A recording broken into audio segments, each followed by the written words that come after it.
Thank you, the President of the Senate. My name is Mpigi Barinada. I represent the good people of Rivers Southeast Senatorial District. Mr. President, I stand here to move the motion that the votes and proceeding for Tuesday, 18 July 2023, be used as a working document and be adopted in this chamber. Mr. President, I so move.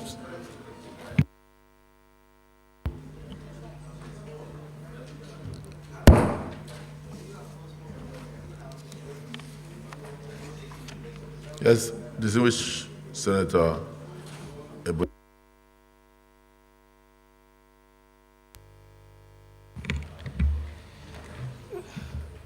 Good morning, the Senate President, distinguished colleagues. My name is Engineer Eze Kenneth Emeka, representing the good people of Ebonyi Central. I stand to second the motion as moved by distinguished Senator Mbigi that the votes and proceedings of Tuesday, 18 July 2023 be used as working document. I so second. Yes. Distinguished colleagues, the motion has been moved and seconded that the votes and proceedings of Tuesday, the 18th day of July 2023 be approved. Those in favor say aye. Those against say nay. The ayes have it.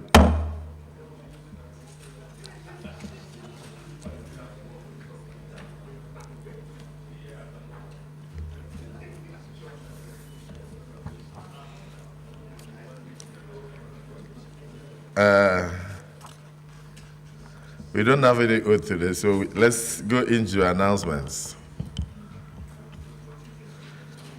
I wish to congratulate our Muslim brothers and sisters on the Islamic New Year, today being first day of Muharram, 1445, after Isra. I pray for Allah's guidance, protection for all of you, your families, Mr. President, the Vice President, the entire nation, as we face our challenges, including the Senate President. I so pray.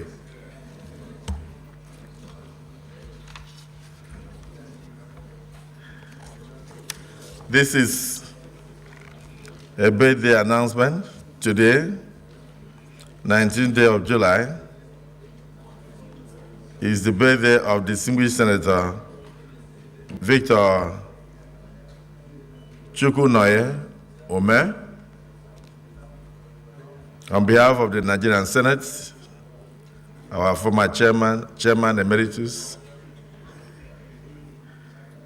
ranking Senator, my in-law, and very soon a landlord of the Senate, I wish you, my distinguished brother and my colleague, a very happy birthday, long life, peace of mind and body, and more prosperity. Amen. Congratulations.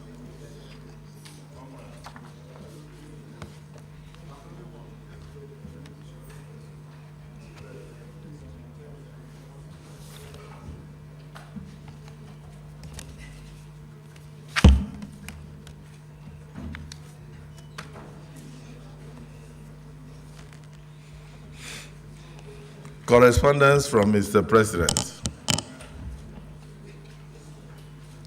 See, Senator Mbigi is getting excited. Senator Saribosa, maybe he's expecting his name to be sent to us for something, I don't know. Anyway, this is a request for confirmation of the appointment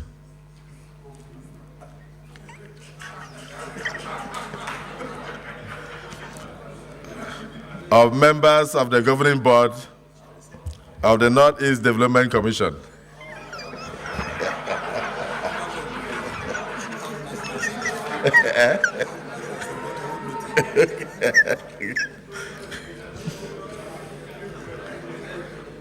In accordance with Section 5, Subsection B of the Northeast Development Commission Establishment Act 2017, otherwise known as the Act, I write to present for confirmation by the distinguished members of the Senate and the Senate the appointment of a chairman, members, and executive management of the board of the Northeast Development Commission. General Paul Tarfra, retired chairman, Northeast Adamawa. Honorable Gambo Maikawu, member, Northeast Taraba. Abdullahi Abbas, member, Northwest Kano. Zav Stephen Ondora, member, North Central Benue. Chief Mutiu Lawal Are, member, Southwest Lagos. Samuel Ifeanyi Unribo, member, Southeast Abia. Frank Achinike Owo, member, South Rivers. Mohammed Goni Al-Khali, Managing Director, Northeast Borno. This is actually a reappointment. Musa Yashi, Executive Director, Humanitarian Affairs, Northeast Bauchi, another reappointment. Ahmed Abdul Salam Yahaya, Executive Director, Operations, Northeast Gombe. Dr. Abubakar Galba Ilya, Executive Director, Admin and Finance, from Northeast Yobe. The Senate is invited to note that 2 representatives from the Ministry of Finance, Budget and National Planning will complete the membership of the board as stipulated by the Act. While hoping that the request will receive the usual expeditious consideration of the Senate, please accept, distinguished senators and the Senate President, the assurances of my highest consideration. This is signed by President Bola Ahmed Tinubu.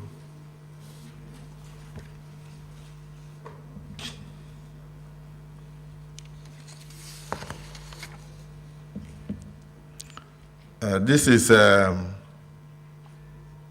further announcement, this time from members of the 3rd National Assembly. 3rd National Assembly, this is the 10th. Members of the 3rd National Assembly who are in the 10th Senate will meet at room 408 immediately after the plenary. The announcement is from distinguished Senator Oyewumi Lere, 3rd National Assembly. 3rd. Is that 1964?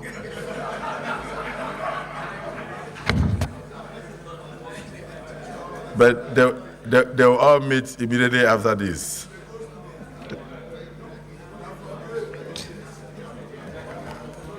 Any petition?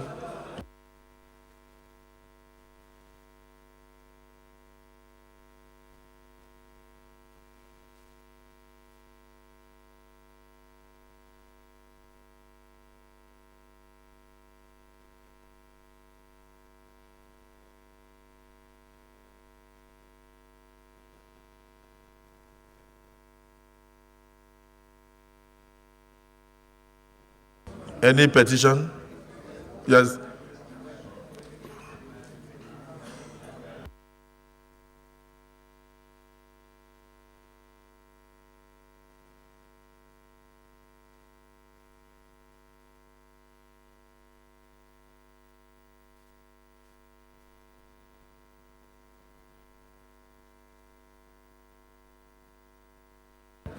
Distinguished Senator Ned Nwoko.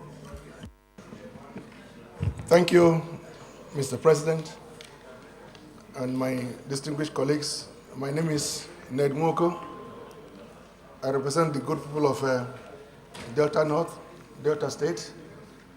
Mr. President, this is a petition written by one Matthew Edagese on behalf of the family of the 2-year-old boy on Nosereba who was killed by a stray bullet apparently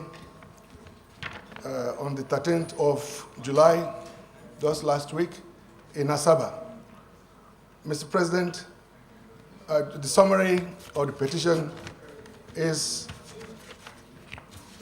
for the Senate to investigate this unlawful and brutal killing of an innocent soul of Onoroseba and the brutal shooting in the eye of his 1-year-old boy, 1-year-old brother.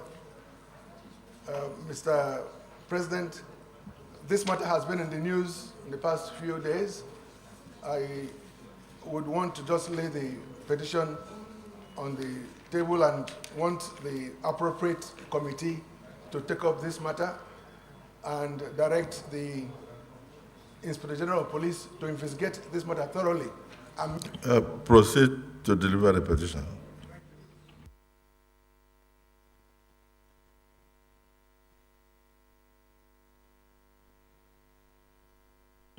Point of order.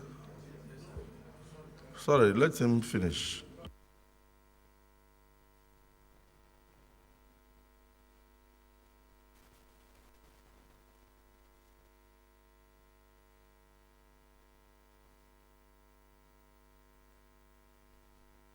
Petition.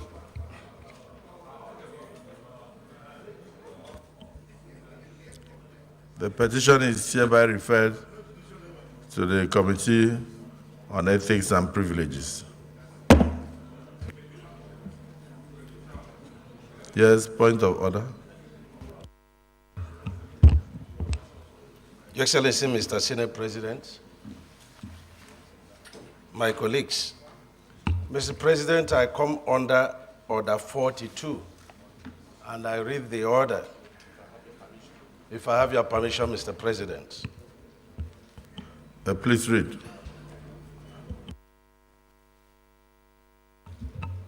By the indulgence of the Senate and the leave of the President of the Senate, a senator may make a personal explanation, although there be no question before the Senate, but no controversial matter may be brought forward, nor may debate arise upon the explanation. The terms of the personal settlement shall be submitted in detail to the President of the Senate when his leave to make it is sought. Mr. President, can I proceed? Yes, so proceed to submit the details. Can you submit the details as you read? I will now, Mr. President. As soon as you submit the details, you read.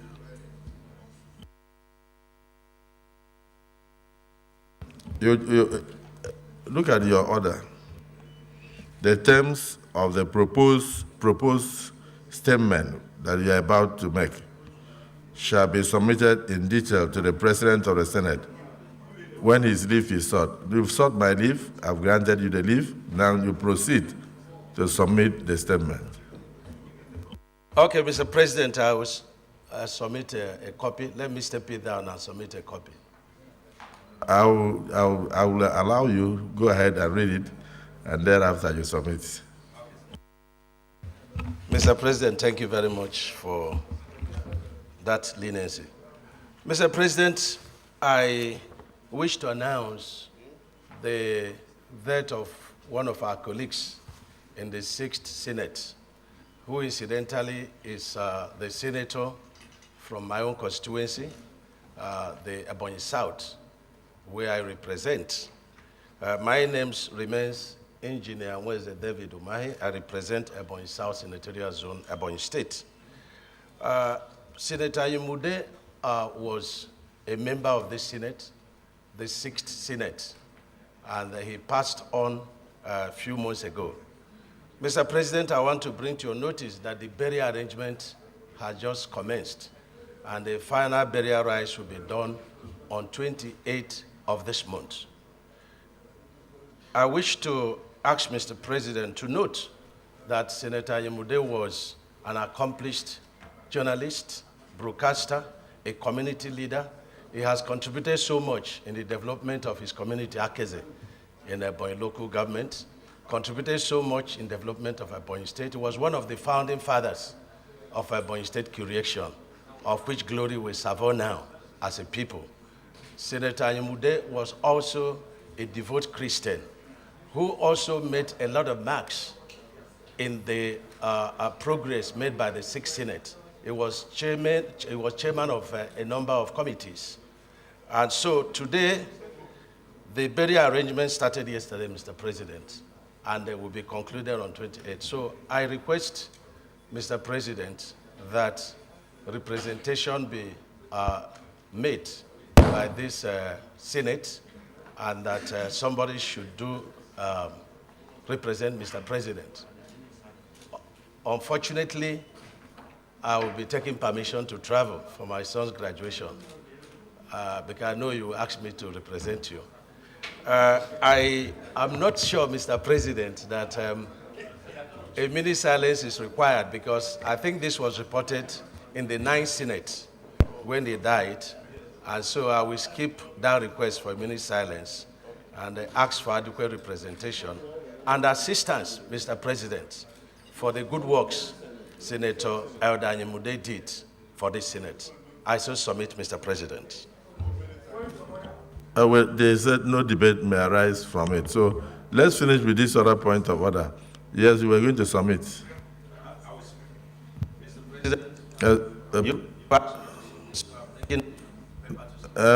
Bring what you have from what you read.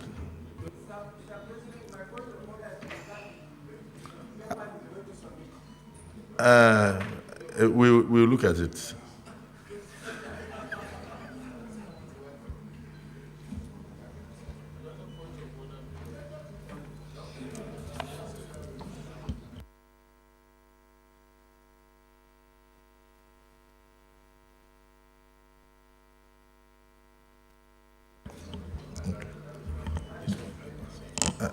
Yeah. Distinguished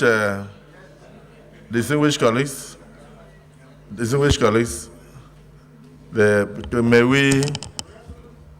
we've just, this matter has just been brought to the knowledge of the 10th Senate about the passing on of this our distinguished colleague. I will crave your indulgence that we rise and observe 1 minute silence from the 10th Senate in order to honor his achievements while he was alive.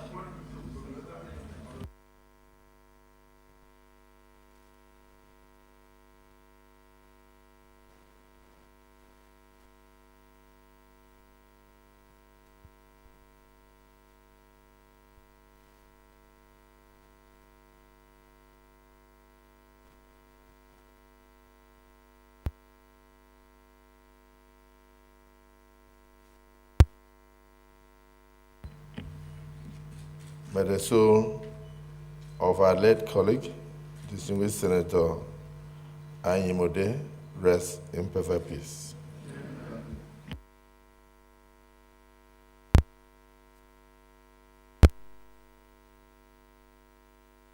Yes, Senator Mangunu.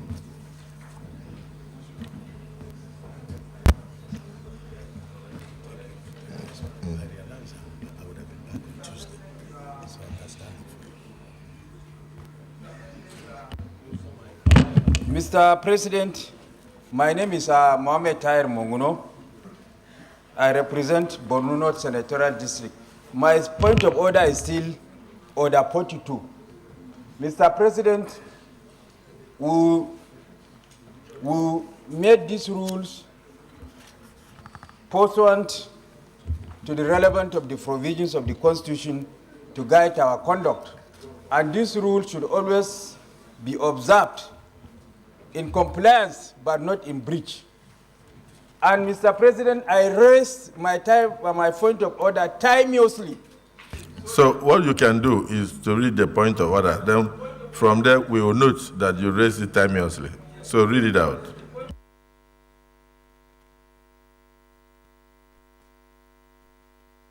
President of the Senate, when the leave to make it is being sought, the operative word here is shall. So you don't have discretion to give the deputy leader of the Senate the discretion to submit the statement after. He has to submit the statement before. You don't have any discretion. But in this case, you exercise a discretion that he should submit the statement after he has made his statement. So the operative word here is shall, and shall is mandatory. You have no discretion to waive it. By virtue of the Interpretation Act, shall is mandatory. You have no discretion to waive it, Mr. President. Well, sir, distinguished Senator Monguno, please look at Order 20.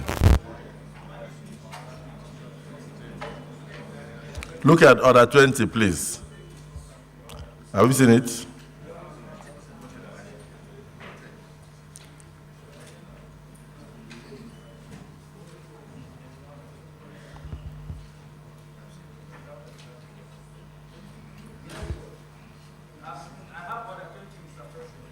Sub G1,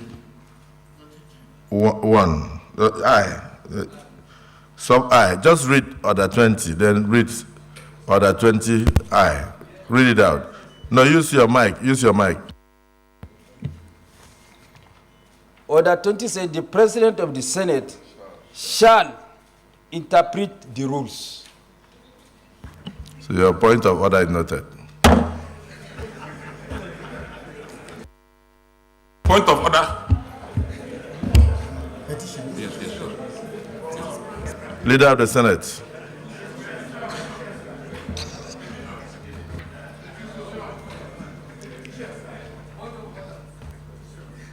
Yes, distinguished Senator Yaradua. Thank you, Mr. President. Distinguished colleagues, my name's Abdulaziz Musa Yaradua. I represent the good people and Nigerians living in Katsina Central. Mr. President, may I rely on Order 41 and 51?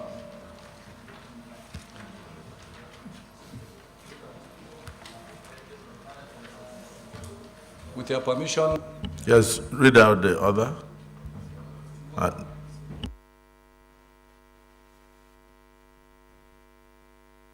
Use your mic.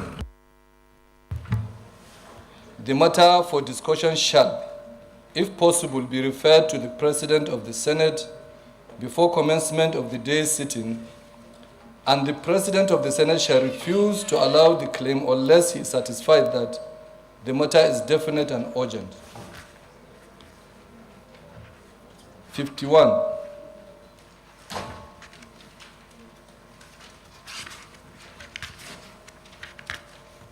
Notice shall not be dispensed with in the case of a motion or in respect of any other proceeding for which notice is required except with the consent of the President of the Senate and the general assent of the senators present. So, Mr. President, with your permission. Well, distinguished colleagues, Senator Yaradua had actually approached me on an urgent matter that had to do with almost a major threat to life. And he wishes to go ahead to raise it. Is it the view of the Senate that he be allowed? Those who are in support say aye. Aye. Those against say nay. The ayes have it. You may proceed.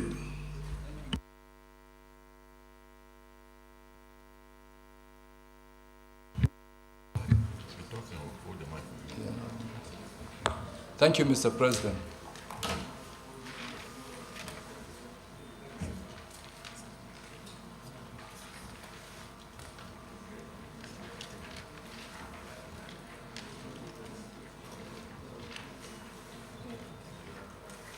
Mr. President, I wish to move a motion on matter of urgent public importance on the urgent need to investigate the abuse of firearms by officers of the Nigerian Customs Service in Katsina State.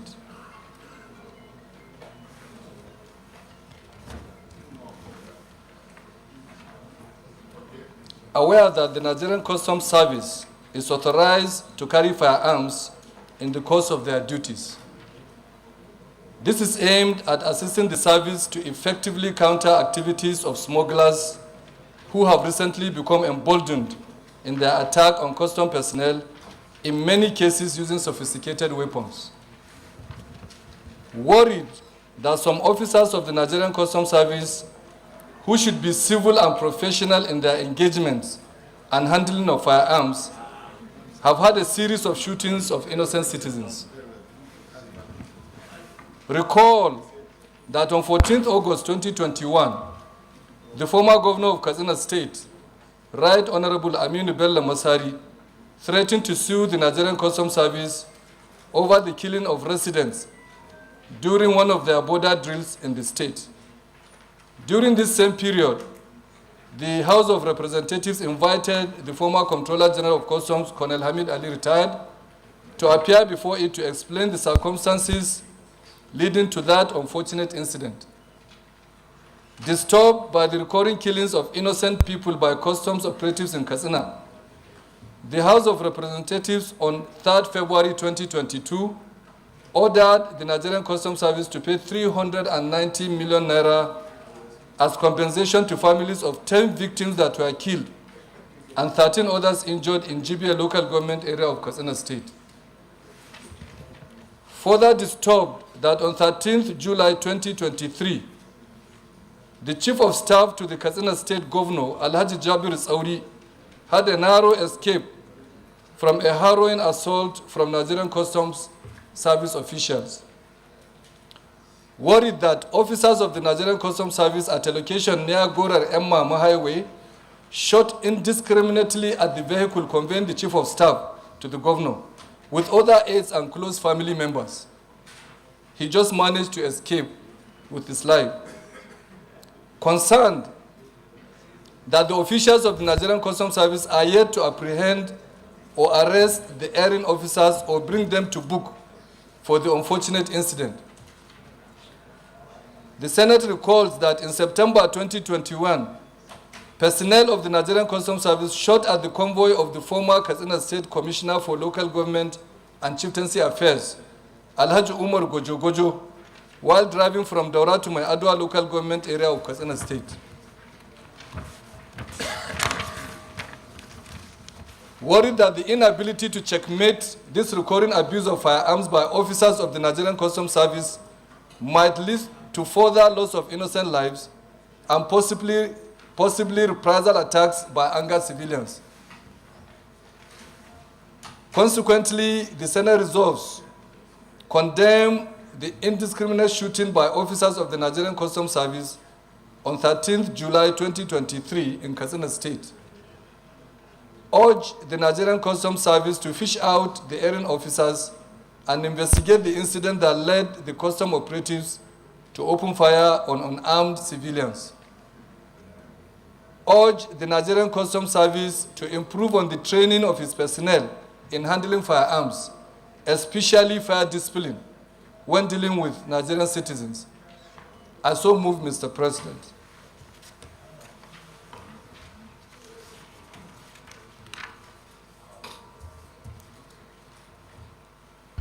Distinguished Senate President Emeritus. Thank you very much, Mr. President. I'm Ahmed Ibrahim Lawan. I represent Yobe North Senatorial District. And thank you for the opportunity and privilege.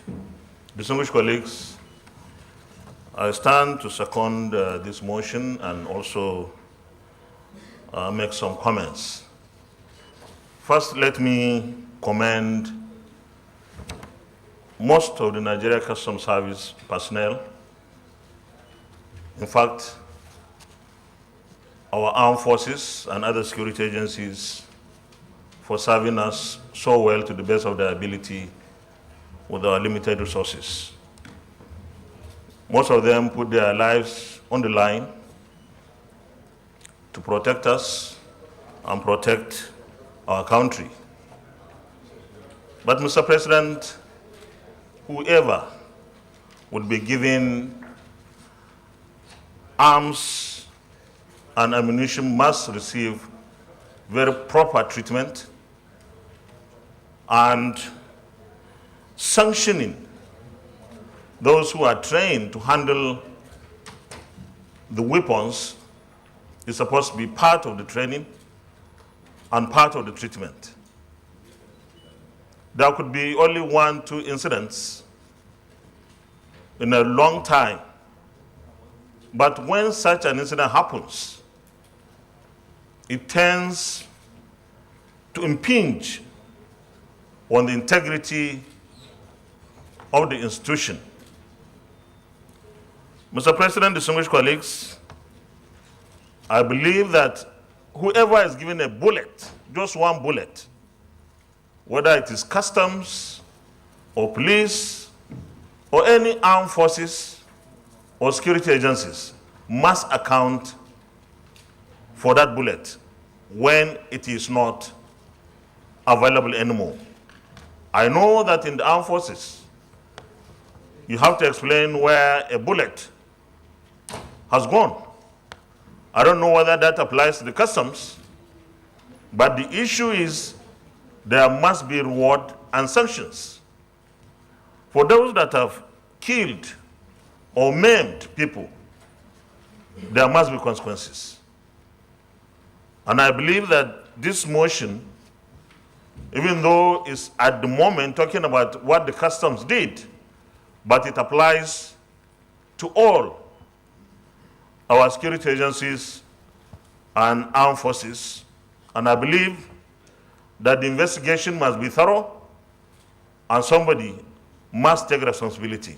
And when we come to the prayers, Mr. President, distinguished colleagues, for prayer 2 particularly, we must give a time frame within which this investigation and its outcome should be completed. Thank you very much, Mr. President. Yes, distinguished Senator Joel.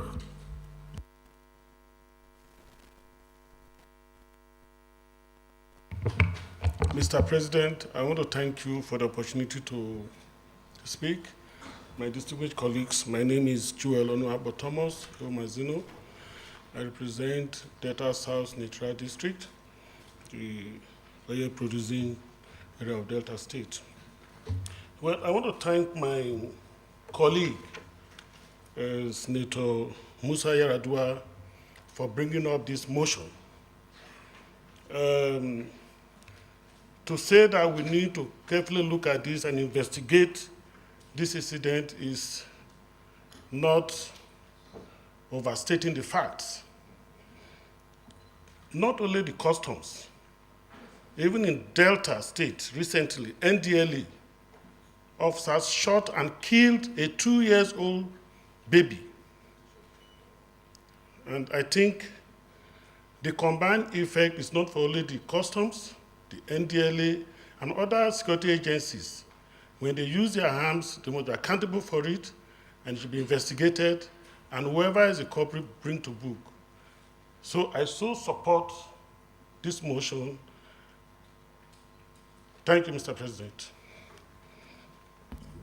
Yes, distinguished Senator Tony Moye. Thank you, my dear President, distinguished colleagues.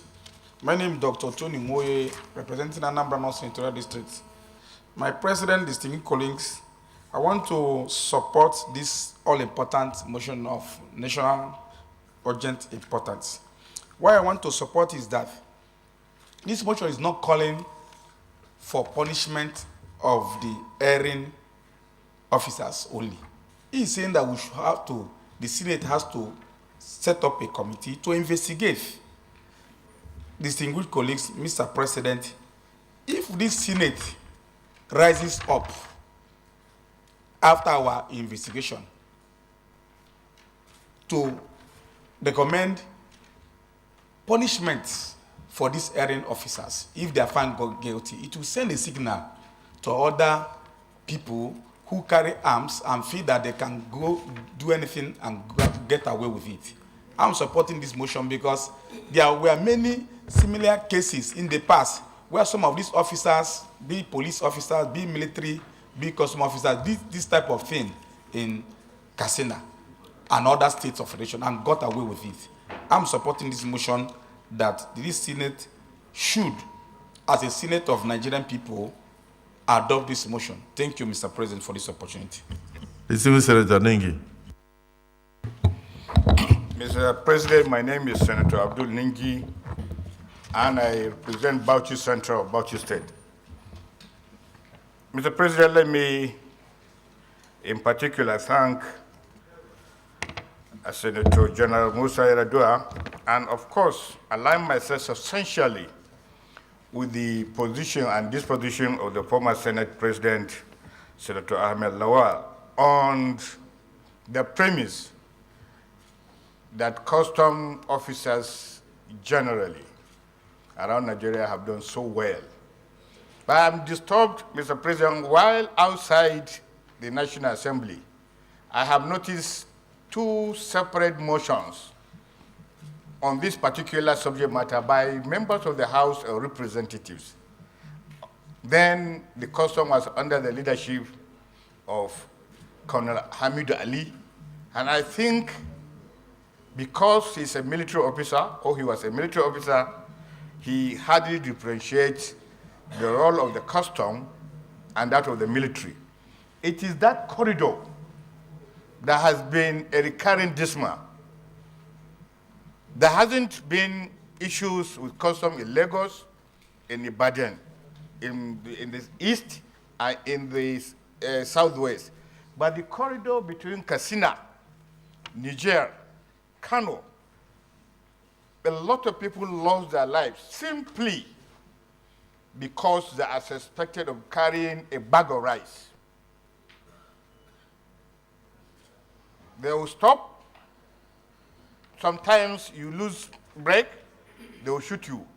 Even on motorcycle, where it is physically seen that somebody is carrying a bag of rice, the custom officers will just shoot and then they will kill.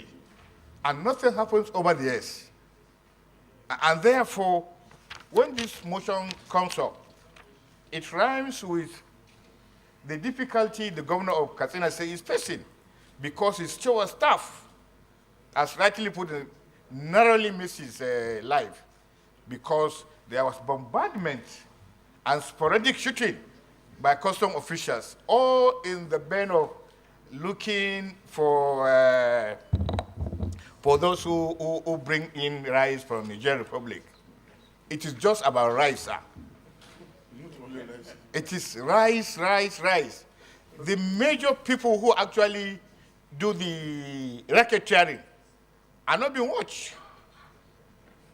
Those smugglers, those full-time smugglers are seen and known, but nobody apprehends them. Nobody even arrests them. Nobody even calls them to question. But the few ones that goes to around the border, get one bag of rice, are killed. And that's why this motion becomes very, very important, because it's a question of people losing their lives just to earn a living. So I think it is important for members of the National Assembly, particularly Senate, to understand the scope. It is about that corridor. I don't know whether there is a direct order by the establishment that whoever carries anything illegal should be shot. But that has been the order of the day.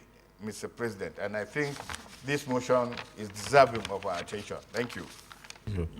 Distinguished Senator Solomon Adiola Olamileko. Thank you, Mr. President, very distinguished colleague.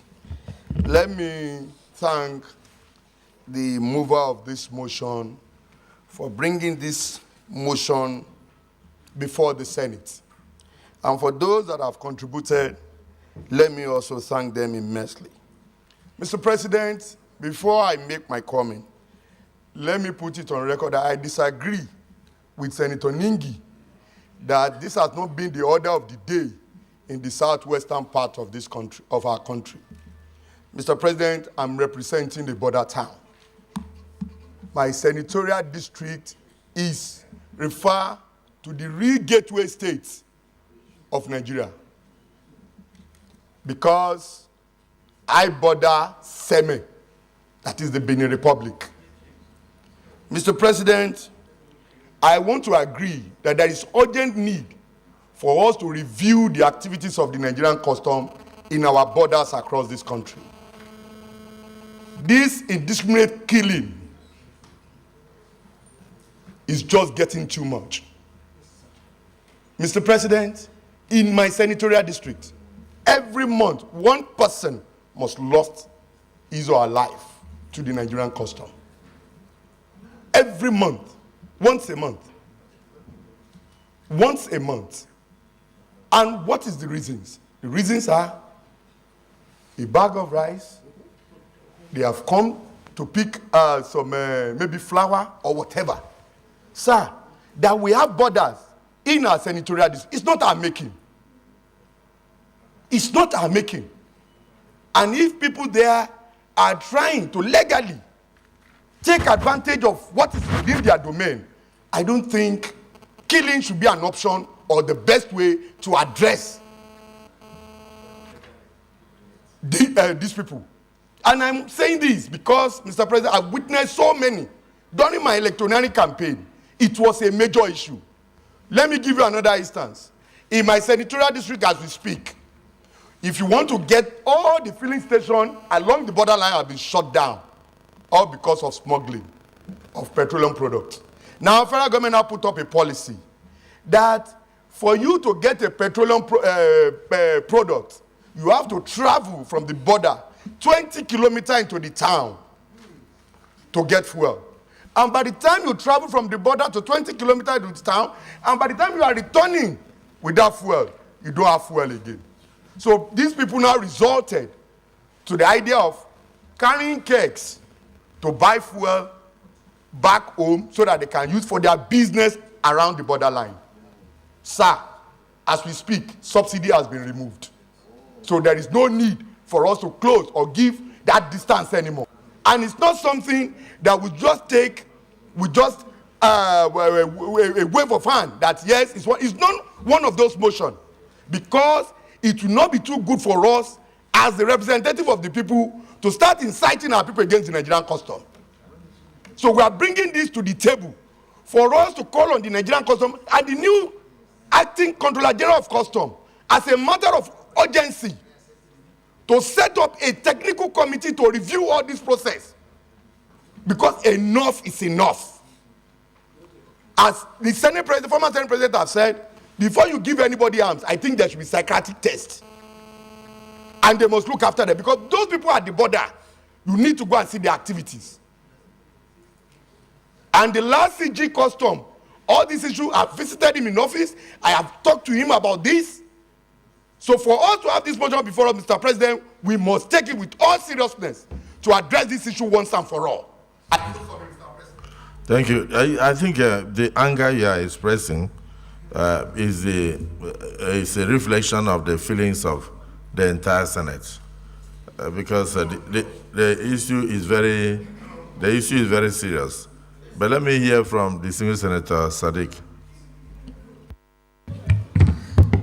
Thank you very much, Mr. President, my distinguished colleagues. I am Sadiq Suleiman Umar, and I represent the good and decent people of Kwara North, and we all are. Mr. President, I need to be protected. They are having a debate. Thank you very much, Mr. President.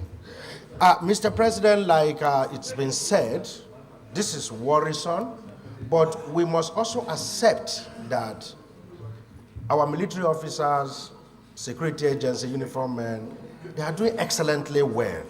When you look at the magnitude of those who do the right thing, it takes a few that misbehave to create problem to us in the society.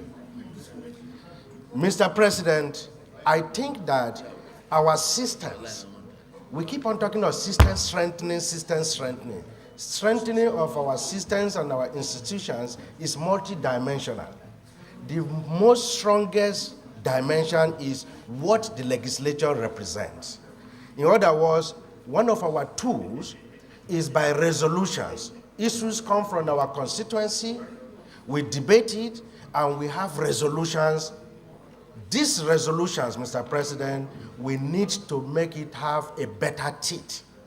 And to do that, I think that we need to look at the comprehensive approach to this problem, not only about customs. The police are doing their own, other military agencies, they are doing their own. We need to have a strong resolution from this Senate to engage these security chiefs and say, this is the bare minimum in this country.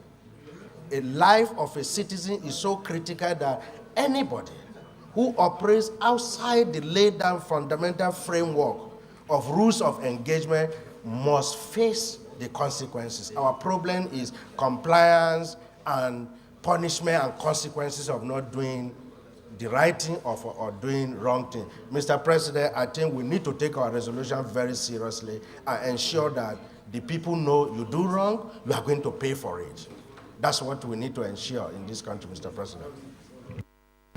Distinguished Senator Father Hansen.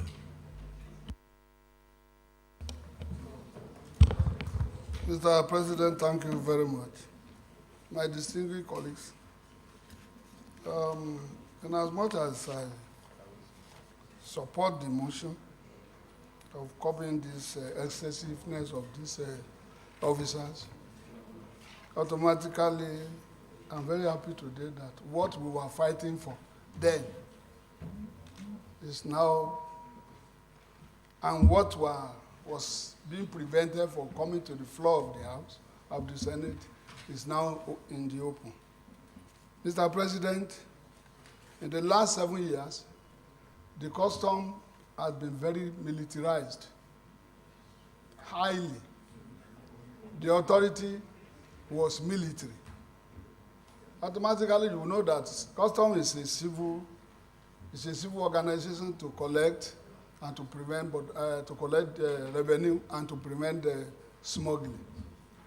At times, you prevent smuggling by persuasion, not by wielding guns. The last 7 years, under retired a brigadier general, serving brigadier general, was brought in to be posting custom officers vis-a-vis with military officers to go and prevent so-called smuggling. And when we rose against it in the committee, we were not allowed to do the real job then from this Senate. Today, I'm very happy that the former Senate President is complaining because it has come to his mouth.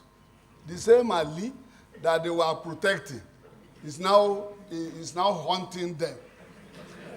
Automatically, why must you tolerate a military incursion in the custom?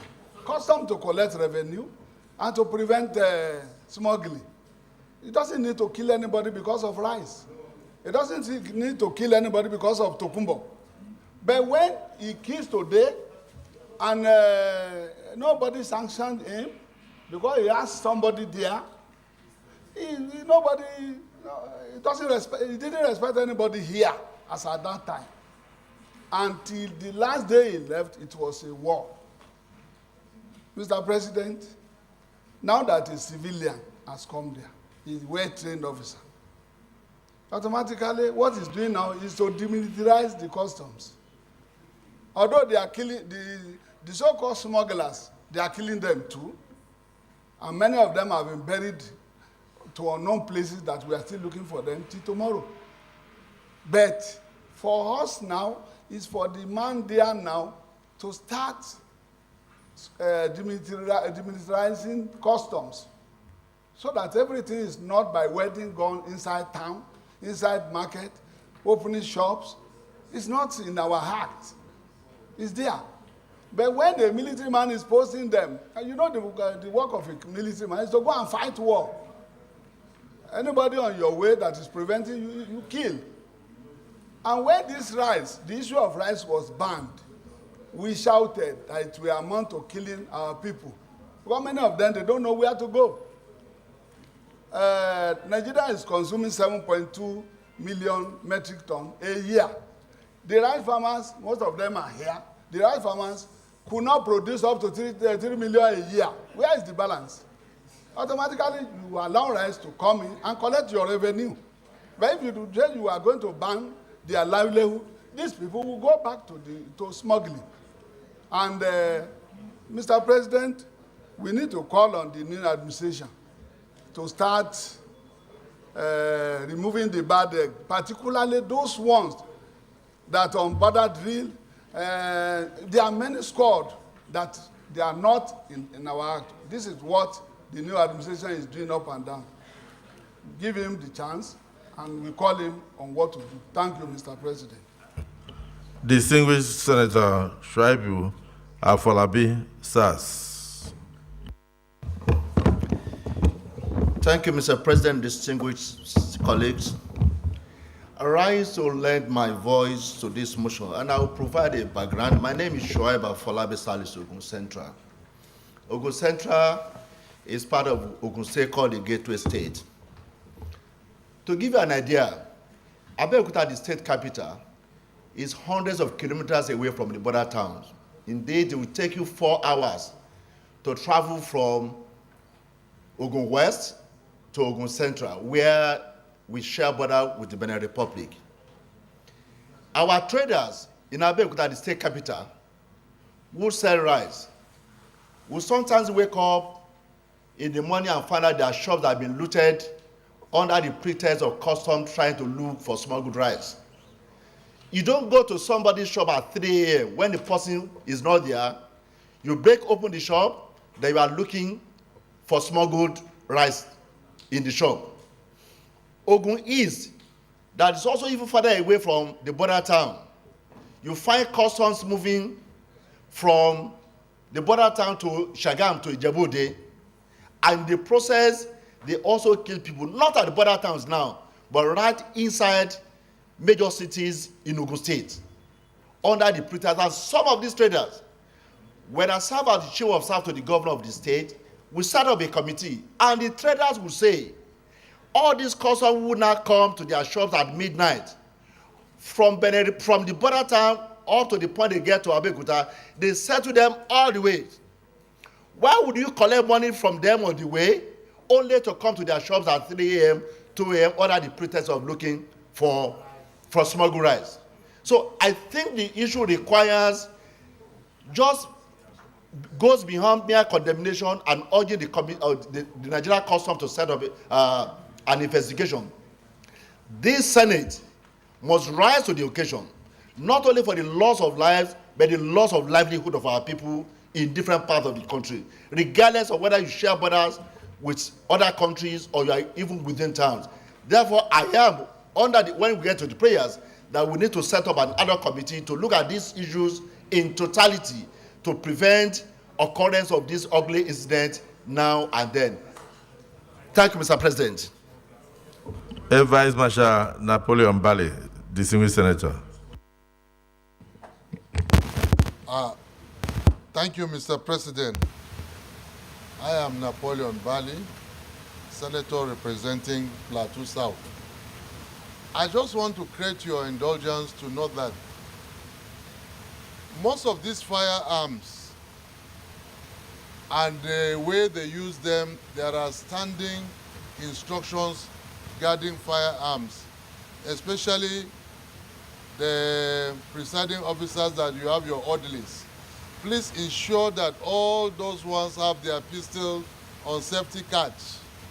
Now, the problem we're having with some of these customs, civil defense, most of them are using what we call the G3 rifles, the FN rifles. Ordinarily, most of these rifles have been decommissioned from the military because when you press the trigger, it easily goes out.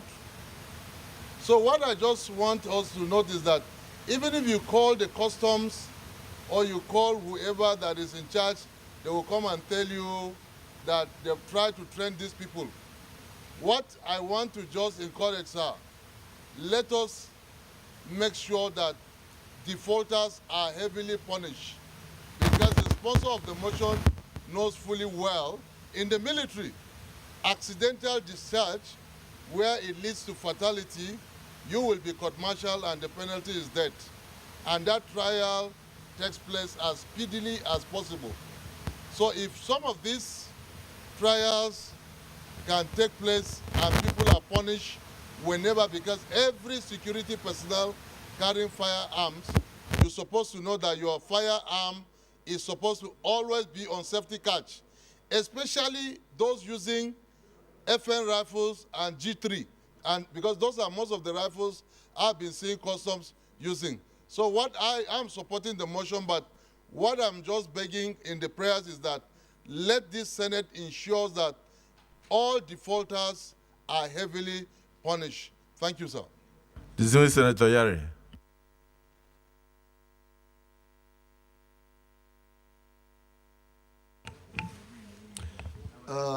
Thank you very much, Mr. President. My colleagues, I'm Abdulaziz Abubakar. I represent Zamfara West. Mr. President, I'm from Zamfara State. Mr. President, let me first commend the mover of this motion and be me part of the stakeholders in the first as a governor and bordering GBA border. This occurrence has been there for a very long time. And I can tell you, Mr. President, one of the issues of insecurity and insurgency, this is part of it. As you are aware, Mr. President, people living around that border, their livelihood is this business. For a very, very long time, when the custom decide to take position of shoot aside, what happened? The smugglers went and collaborated with the bandits. So therefore, it's become a kind of clash that happening day in, day out. Mr. President, yes, there's a rules of engagement. They should not shoot until maybe on self-defense or otherwise. But Mr. President, is a situation that in that area is very, very, very, very bad. Let me be a little bit selfish. When we were doing campaign in 2015, the people that supported us or supported Muhammad Buhari then around that area are those boys, men and women in that business. But Mr. President, if those groups, I was opportune to meet with them in 2017, they come to pay me courtesy call. When I started asking, where is one person she was shot by a custom? Why this person was shot by a custom? Why? And they mentioned about 10 out of them. All of them were shot by a custom. I asked them how. They said the position they have taken is anybody that came with rice, not any drugs or any other thing, rice. So, Mr. President, I'll be on the opinion that this Hello Chamber should take this matter very serious. The life of human in Nigeria, I think, is valued, the chicken is more valued than that which is not supposed to. In governance, the post is life and property of citizens. But if we can employ and give guns to the people to protect the life and properties and safeguard our territorial integrity and standing up against our citizens, I think this is something serious need to be done.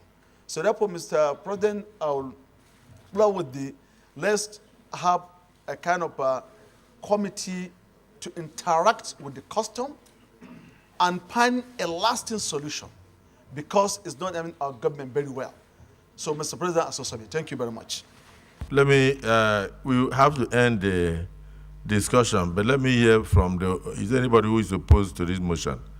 I noticed Senator Alero seems to be opposed to the motion. Senator Alero, let's hear, since you are opposed to the motion. Yes.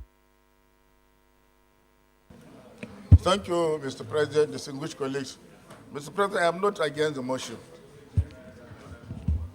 but rather I'm in support of it, because what the customs are doing is to protect our borders.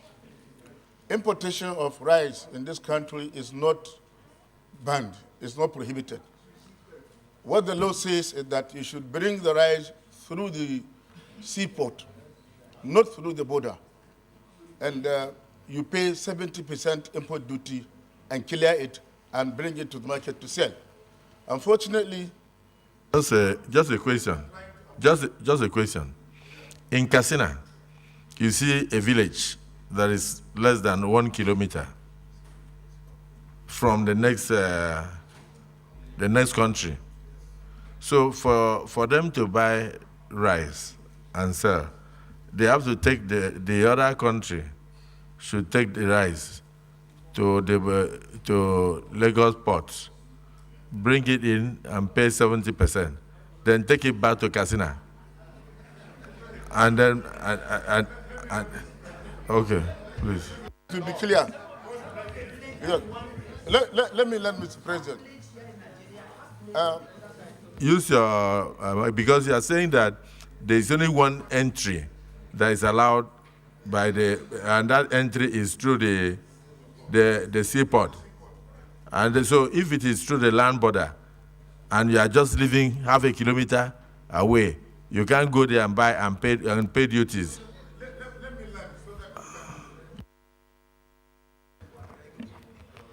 Thank you, Mr. President, distinguished colleagues.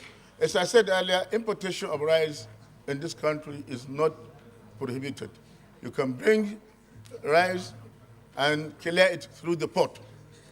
You pay the custom duty at 70%, and the NAFDAC, that is National Agency for Food, Drug and Administration Control, will certify that the rice is in good condition and there is no problem for Nigerians to eat it.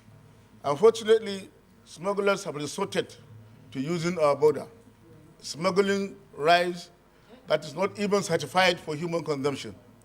And the government has been advertising in the dailies and also in the electronic media that you patronize Nigerian-made rice because it is more healthy for you to take it. Mr. President, it is not only rice that is the issue. We have frozen chicken. Right now, poultry farmers are seriously being threatened because of importation of frozen chicken, and they put formaldehyde in order to preserve it and bring it into the country for consumption. Even wearing apparatus, Mr. President, doesn't come through the border. And Nigeria is losing a lot of revenue. And as for the use of arms, the custom officers are not allowed to shoot and kill. They are allowed to shoot the tires and, if possible, stop the vehicle that is carrying the prohibited item or uncustomed item. So the issue of investigating the officers that shot the smugglers is in order. I support it. And I know customs, they have been doing that, and they have been putting quite a number of them under dismissal. They have been dismissed. They have been handed over to the police for prosecution. Some of them have even been convicted. I know several that have been dismissed and been prosecuted. They are now in prison. So, Mr. President, let me use this opportunity to commend the Nigerian Customs Service for defending our borders. I know the borders are so porous. I come from a state that has border with two countries, Benin Republic and Niger Republic. And I know the activities of smugglers there. They operate recklessly. And custom officers are trying their best to stop them. In one day, Mr. President, they can move over 50 to 100 tankers of petroleum products into Niger Republic and into Benin Republic. And they don't even go through the approved route. They go through the bush. So if custom officers see them, they normally shoot their tires, deplete the vehicle, and then seize the petroleum products. So while I commend the mover of the mission, we have to also state what the customs are doing. They are doing their best to protect our borders. They are doing their best to protect our local industries. Because right now, the poultry industry is being threatened. Even rice processing and even rice farmers, they are being threatened. And let me tell the Senate that most of the people that are doing smuggling of rice are not Nigerians. They are Asians, they are Lebanese. They bring 5 shiploads of rice and discharge them at Cotonou, and they use agents to bring them into the country. Because they know if they bring them into Nigeria, they will pay 70% import duty. And there is no way they can compete with locally produced rice if they pay 70%. So we need to protect our industries. We need to protect our producers. Right now, the poultry farmers are closing their farms simply because they can no longer compete with the frozen chicken brought from Brazil. A shipload of frozen chicken is being brought on a weekly basis. And they use formaldehyde to embalm the chicken so that it will not rot. And they bring it into the country and people consume it. And that is causing cancer and other related diseases. So, Mr. President, we should know this. And the customs are doing their best. The issue of shooting, nobody can support it. Yes, we have to tell the customs that you have to observe the rule of engagement. Nobody will support shooting of innocent people. So that's my case, Mr. President. Well, thank you for your contribution, but I think what we tend to worry about is how one bag of rice will lead to capital punishment. You know, if you are carrying a bag of rice on a motorbike and you are shot dead, and like the senator Sars said that sometimes, in fact, I think it's Senator Yari that said that by the time he visited a particular community, those who voted for us in 2015, over 10 of the boys had died. And they were all shot by customs, shot by customs, shot by customs. So it means that it's something that we must look at holistically. Why are they doing it? And that means even if you bought rice in the market, you could also be shot dead. That's a simple truth. It may not necessarily be a smuggled rice. But Senator Danduse, you are from Katsina, and you must have something. You must have had an experience on this matter, so we can close it and go into other issues. Senator Danduse. Yes.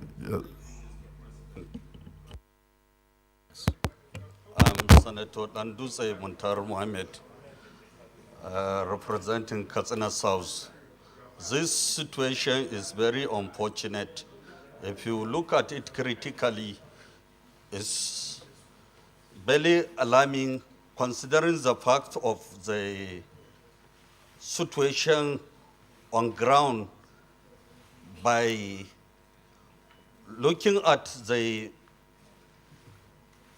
criminals elements they operate normally in the night, but the customs only operate in the morning, and they disturb the innocent citizens when dealing with the activities of what is happening. So that is why you may discover that they only attack the innocents and the responsible people in the morning and allow the criminal element to operate in the night. That is why you are seeing all this infiltration and all this banditry and criminality in the Northwest is always persistent, because I made it very clear when the former Controller General of Customs came in the Committee of Customs. I asked him, why are they by 6 o'clock, they leave the areas for the criminals? They are not doing what they are supposed to do. They are always killing people. In my constituency, they kill a lot of drivers when they are taking just bag of rice. And they are not taking care of what they are supposed to do responsibly to man the borders and ensure peace and security of this country. I think the fundamental aspect, Mr. President, on this very important, we need to have a holistic approach to this existing situation for the landmark of the future, because the 10th Assembly is determined to ensure peace and security of this country. And for us, we have to constitute an ad hoc committee. My prayer is to constitute an ad hoc committee that will look this lingering problem so that we can come to an end to this very unfortunate situation. Because all the border towns is like that. They allow the criminals elements to operate in the night, and in the morning, they disturb the innocent citizens. Thank you, Mr. Chairman. So, Distinguished Senator Danduse, what you are saying in essence is that even those that are being killed are actually the innocent ones, because the real criminals operate in the night. And so, I think, thank you for this. I think we should go into the prayers, because almost everybody has the same view. I've not seen anybody who is opposed to this. So the prayer one, condemn the indiscriminate shooting by officers of the Nigerian Customs Service, particularly on the 9th July 2023 in Katsina State. Those in support of this prayer say, I urge the Nigerian Customs Service to improve on the training of its personnel in handling of firearms, especially especially this is what I have here, especially fire discipline. Maybe, I'm sure it's maybe, okay, fire discipline. Fire discipline when dealing with Nigerian citizens. It's a military term. Those in support of this military term in prayer 3 say aye. Those against say nay. The ayes have it. Any additional prayer? Yes. Distinguished Senator Abo.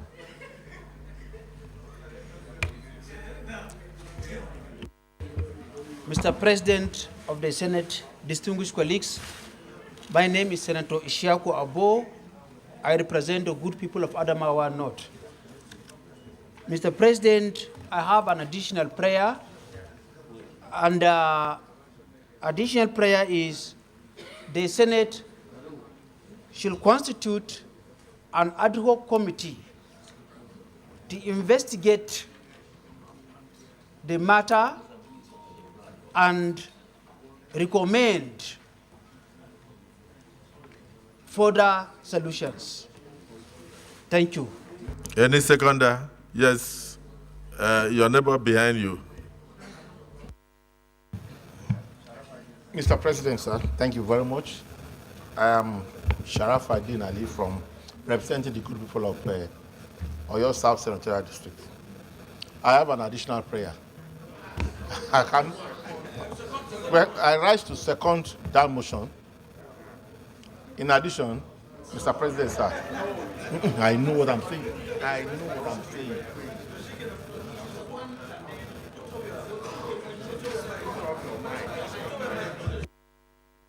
Sharafaddin, go on. Mr. President, sir, apart from seconding the motion, sir, I want you to first of all rule on this, then I'll come up with an additional prayer. And you will come up with something else? With additional prayer? Okay. So those in support of the additional prayer as seconded, that we set up an ad hoc committee to take a holistic look at this incident and also recommend solutions. Say aye. Those against say nay. The ayes have it. Yes, Sharafaddin, you said you want to do something else. Thank you, Mr. President. I've listened to the even Senator Alero that rice is not banned. Importation of rice is not banned in Nigeria. It's just that it must pass through the port. And listening to Mr. President's statement that it is very difficult for us to be able to implement that particular law. I want us to pray that we urge the customs to amend that regulation to ensure that duties are paid at every point of entry into Nigeria. I so move, sir. Well, we've already agreed to set up an ad hoc committee, and so those I don't think we should take it as a motion, but is there any seconder as a motion, as a prayer? I'm thinking that this is what the committee will look into, but if you want it. No. What do you want the committee to do again? If what he's saying is that he would like us to put it as additional prayer, that customs should allow people who are bringing in rice to also pay at the various border points. The committee, I believe, should look holistically and then also look at the methodology, because at the end, even payments, you may need to have payment points, mode of carrying money. Otherwise, you expose people to death, and then also expose the receivers of the money to danger because of the remoteness of most of the border areas. So I don't think it's something we can just put as a decision of the Senate. But yes. Thank you, Mr. President. I think the prayer made by my distinguished colleagues is very much in order, because right now. Okay, so you are seconding the prayer? No, you can second the prayer so that we go ahead. Yes.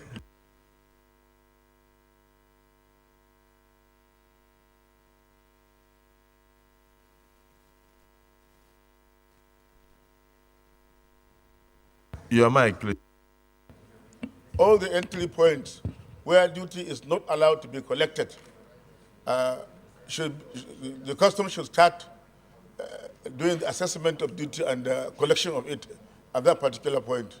Because right now, 80% of the vehicles, Tokumbo vehicles that are coming into Nigeria are smuggled. They don't pay import duty.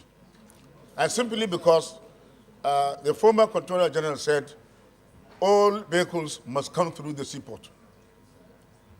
In the night, you will see 100 vehicles, 200 vehicles coming into Nigeria, and they come without payment of duty. And the importers of this vehicle really want to pay duty, but they cannot do it through the port. You were seconding. Okay. Let me just, because of time, let's just take it that you have seconded.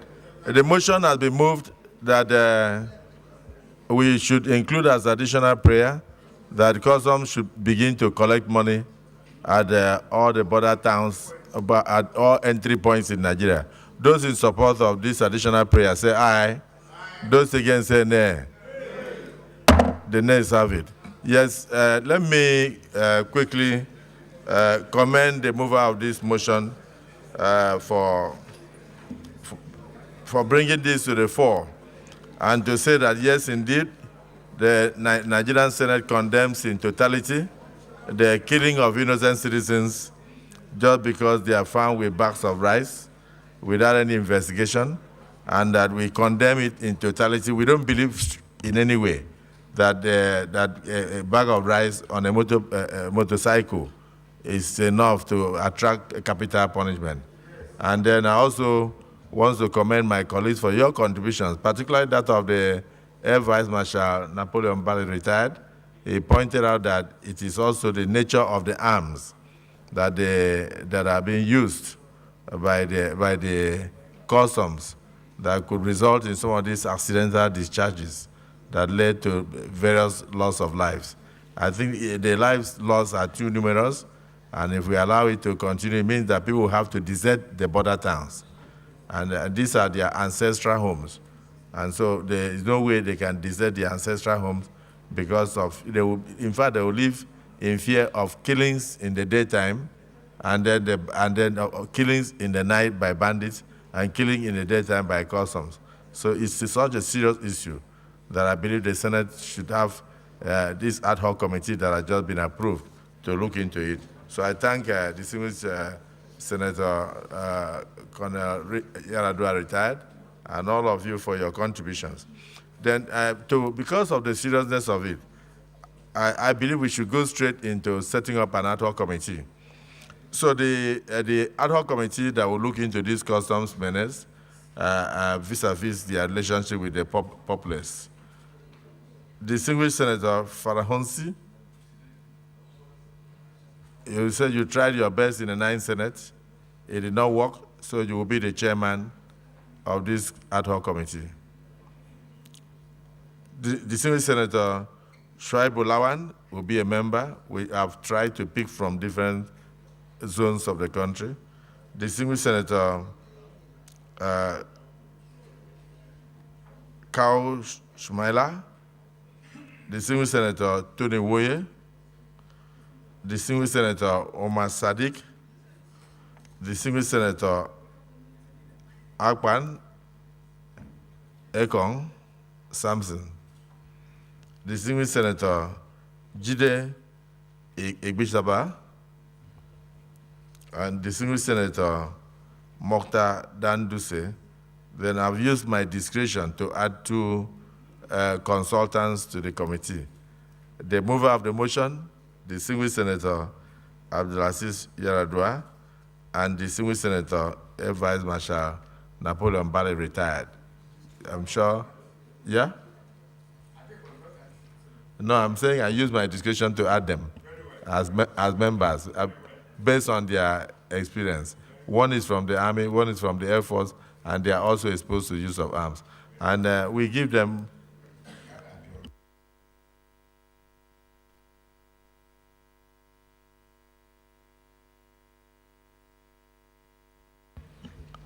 and then the man that is most angry among all the contributors, Distinguished Senator Solomon Adiola Alaminoko, because you represent Semeboda, where this thing is also very prevalent.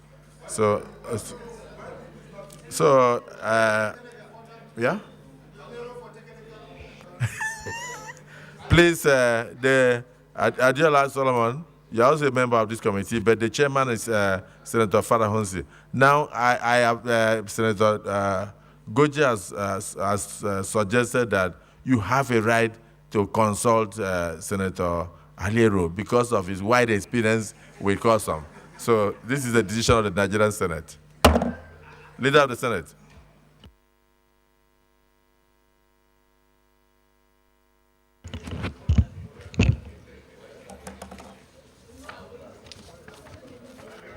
Thank you, Mr. President, and my very distinguished colleagues. The first order of the day is a motion standing in the name of distinguished Senator Barau Jibril and all distinguished senators of the poor state of road infrastructure and menace of gully erosion in Nigeria. Mr. President, you may wish to invite distinguished Senator Barao Jibril to move the motion. Distinguished Senator Barao Jibril. Thank you, Mr. President. I am Barao Jibril, representing Kano North. Mr. President, this motion is brought forward. Distinguished Senator Barao, I was thinking that we did not give a time frame within which that ad hoc committee should submit the report. That's what I think. Do we say? No, it's too serious, and they may have to travel to different places. I'm thinking we should give them 6 weeks. 6 weeks, because they have to travel to different border towns. Distinguished Senator Farhansi, I think we should give you 6 weeks instead of 4 weeks, because we may need to touch a lot of places from Katsina to Semeboda and all that. You have to talk to some of the residents. Yes? No, I noticed that the cooperation has started already. So, but just note the time frame, 6 weeks. Yes, distinguished Senate President, our Deputy Senate President.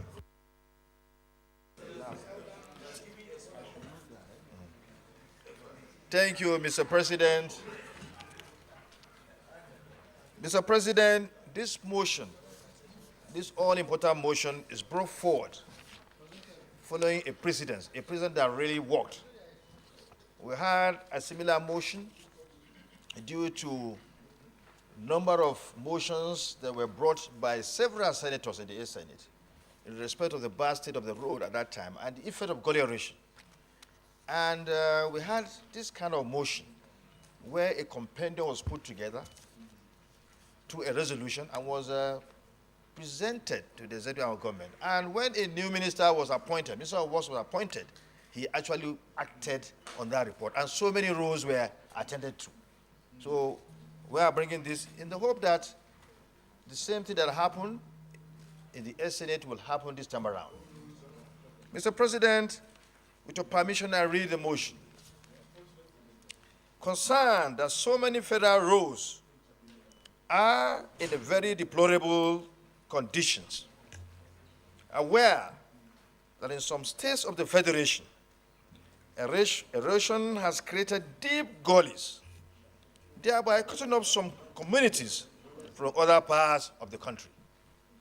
Also aware that some of these federal roads have been awarded for either construction or rehabilitation, only to be abandoned by the contractors after moving to site.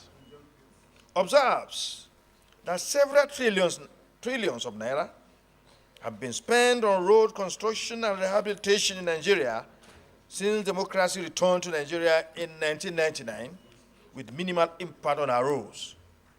Also observes that the collapse of the road infrastructure or the poor state of the road infrastructure has virtually cut off many parts of Nigeria, with attendant negative impact on trade and commerce. Further observes that the poor state has led to a decline in the agricultural activities, adversely affecting the movement of agricultural produce from rural area and across the country, resulting in a slide in the country's agricultural output and the economy, especially now that the country needs to diversify its economy, and knows with sadness and concomitant loss of lives as a result of the bad state of the roads, as evidenced by the chilling statistics reeled out by the Federal Road Safety Commission, which is a price too high and too prohibitive to pay.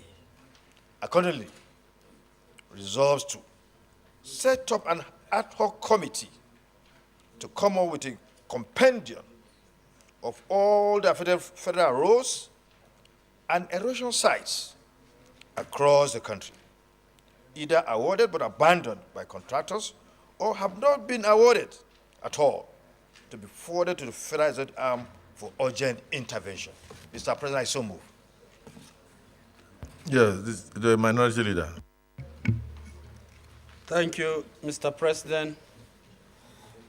Mr. President, my name is Simon Wadkun. I'm from Plateau State, and I represent the good people of Plateau North. Mr. President, I rise to second this all-important motion by the Deputy Senate President.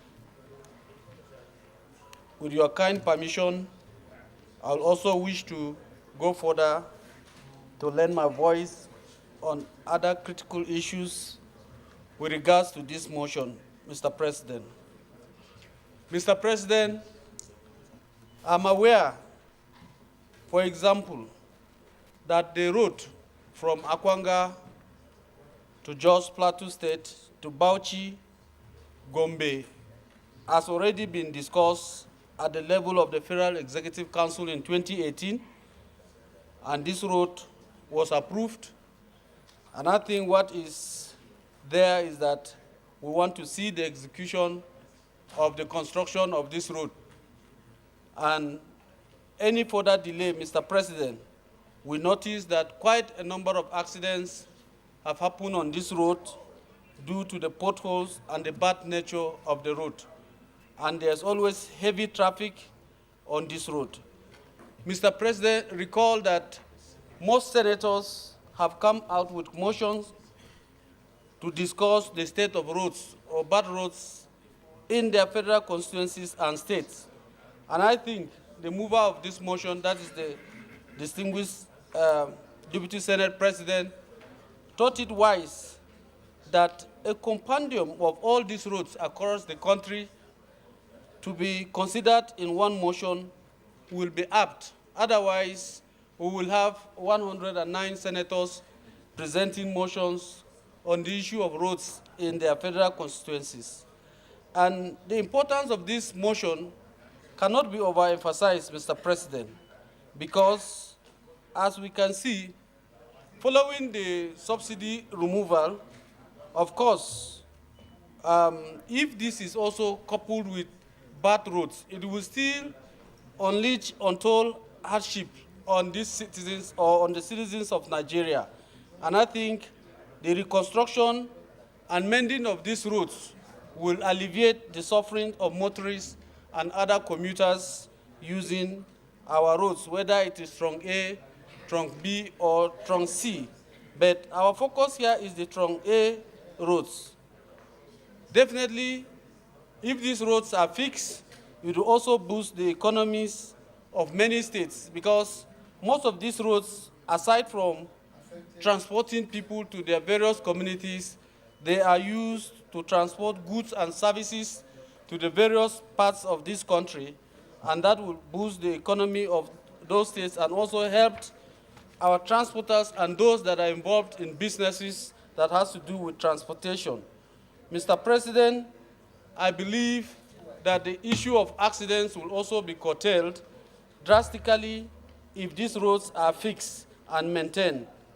I therefore wish to support this motion.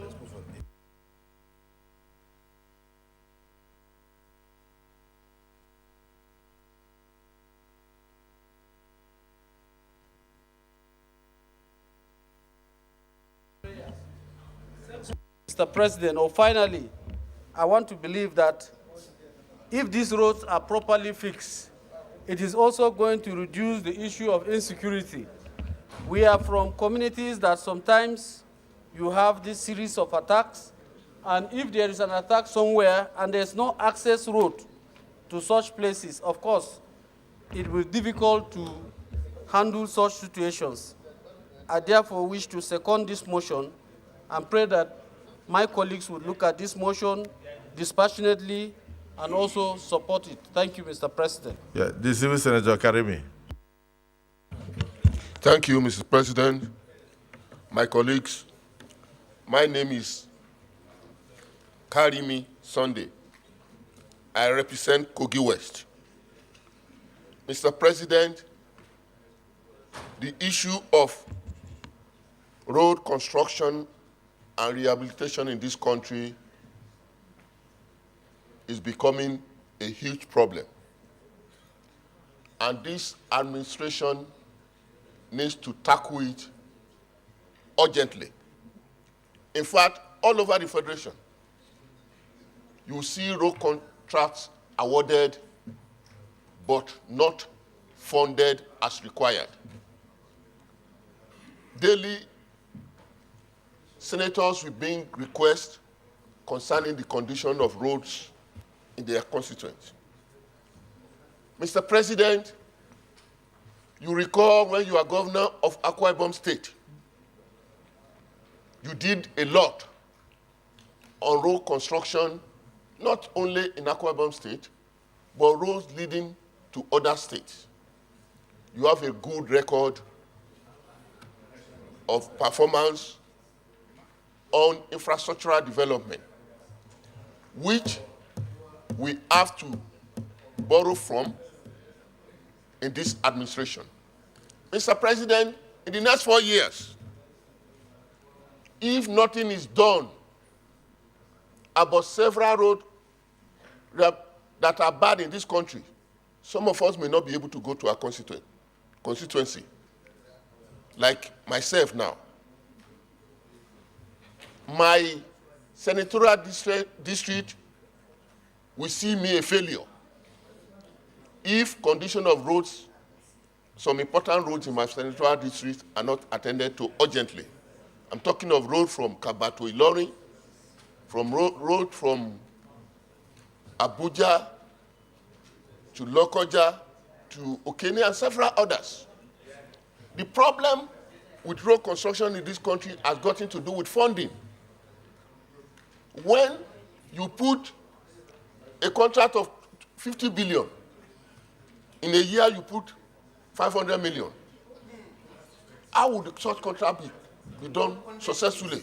It will take 100 years. You see so many road construction work that are ongoing in this country. They have been there for 20 years, some since 2003, some since 2005. Here they put stipend and no work is done. We cannot continue to approach it that way. Something has to be done differently. And we know that President Asiwaju is a performer when he was in Lagos State, and we know he's going to bring that on board in this government. We need to do something urgently. It's not a matter of bringing motion and motions every day. How do we fund road construction and rehabilitation?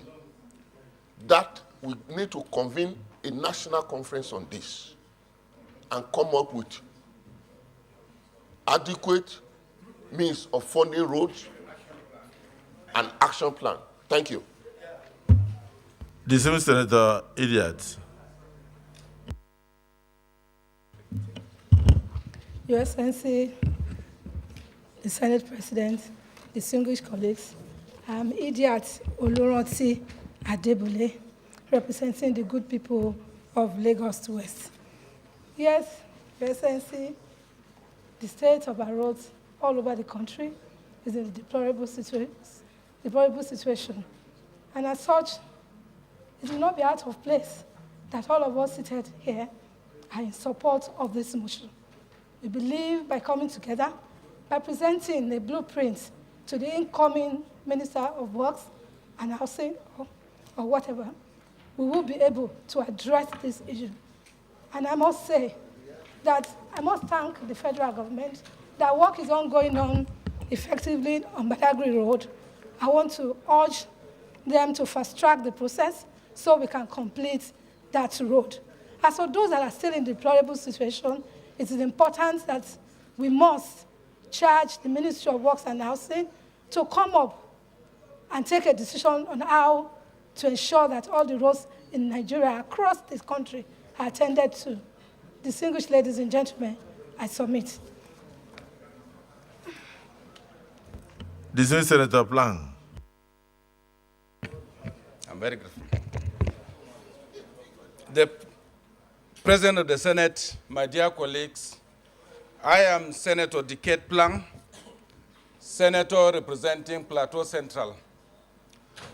I appreciate in its totality the decision of the mover of this motion by way of asking us to come out with a compendium of the need for constructions and rehabilitations of our roads in Nigeria.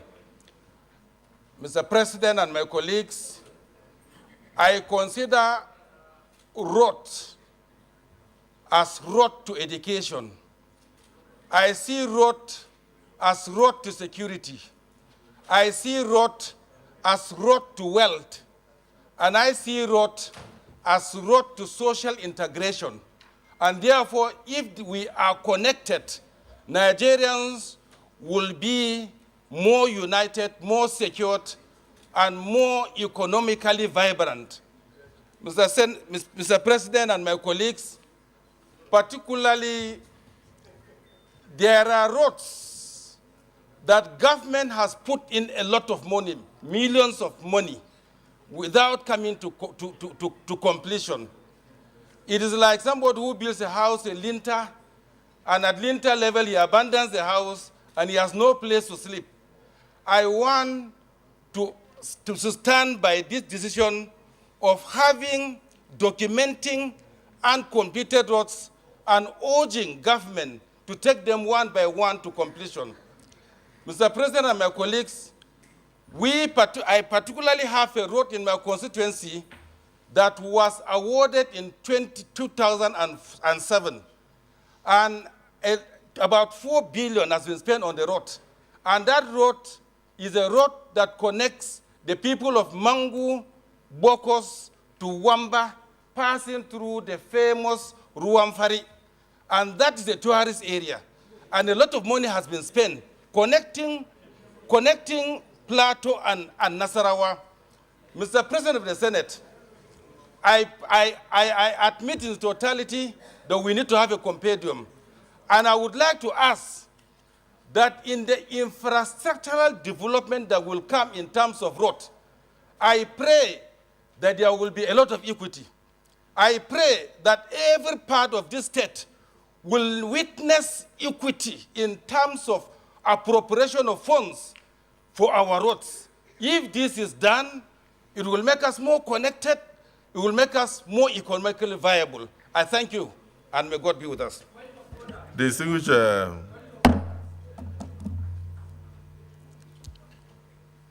point of which order, please? Mr. President, my name is Senator Ishaku Abo.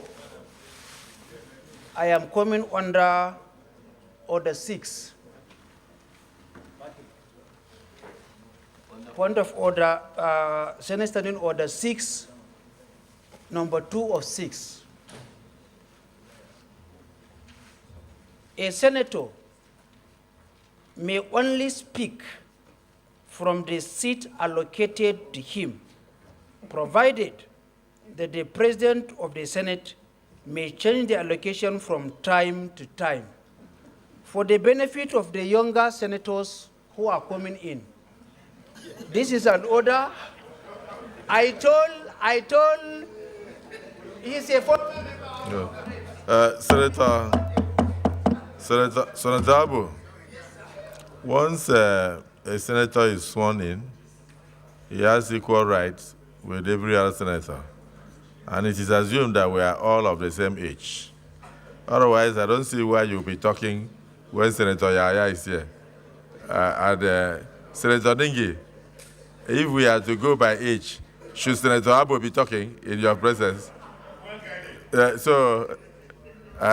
Point of order noted.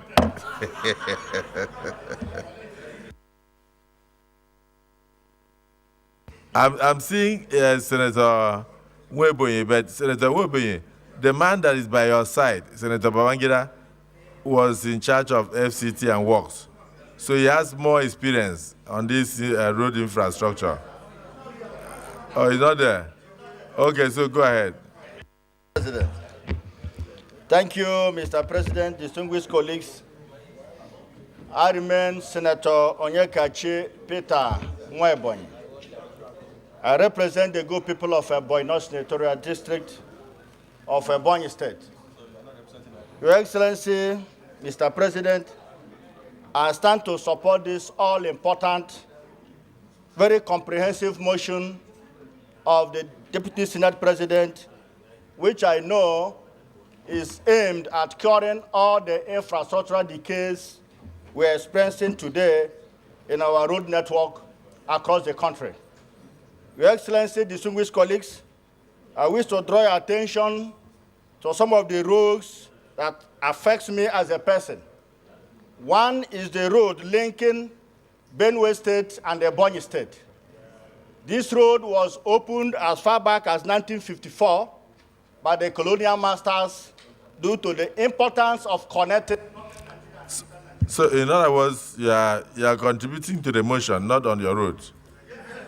The motion is holistic. It's talking about all the roads in Nigeria. And we know that your road was done by colonial masters in 1954, just like my road. So you want it to be part of what will be the outcome of the investigation. Okay, noted.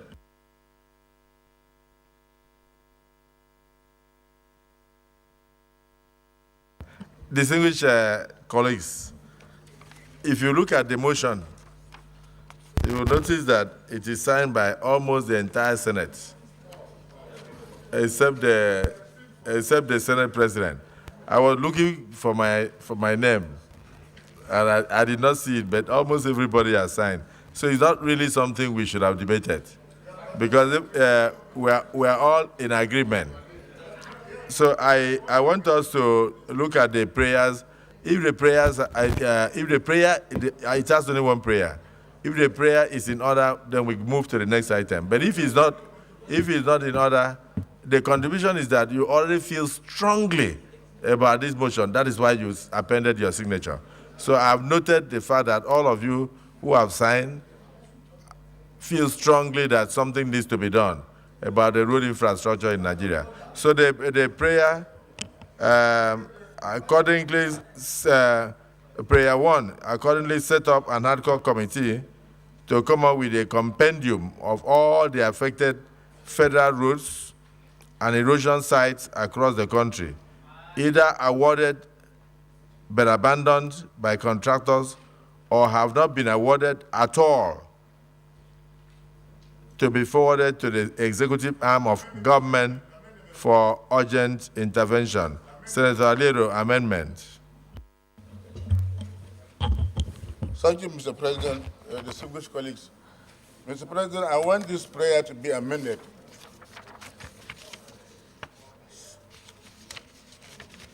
Instead of setting ad hoc committee, we should leave this to the committee on works when set up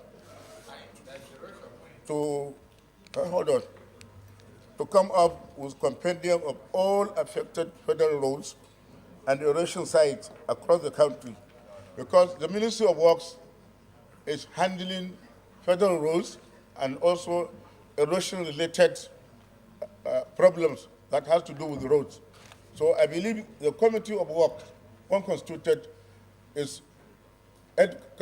competently handle this. There is no need for other committee. That's my amendment, Mr. President. A motion by Senator Alero is that we amend the prayer to say that the Committee on Works, when constituted, should handle this all-important assignment. Any seconder? Distinguished Senator Oshumole. Thank you, Mr. President. I rise to support the amendment as proposed by Senator Alero, because the committee we will set up will be in a position to distinguish between federal roads and state roads and even local government roads. I think it's important that we do not. The procedure is that if you are seconding, you second what he said, unless you are amending. Okay, thank you.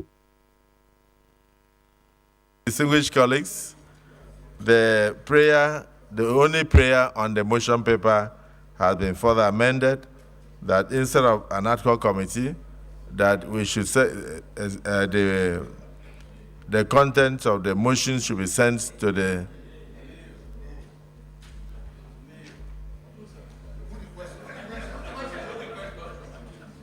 Okay, those who are in support of the amendment, that the standing committee of the Senate should look into this issue and bring a comprehensive report to the Senate. Say aye. Aye. Those against say nay. Nay. The nays have it. So we go back to the original prayer.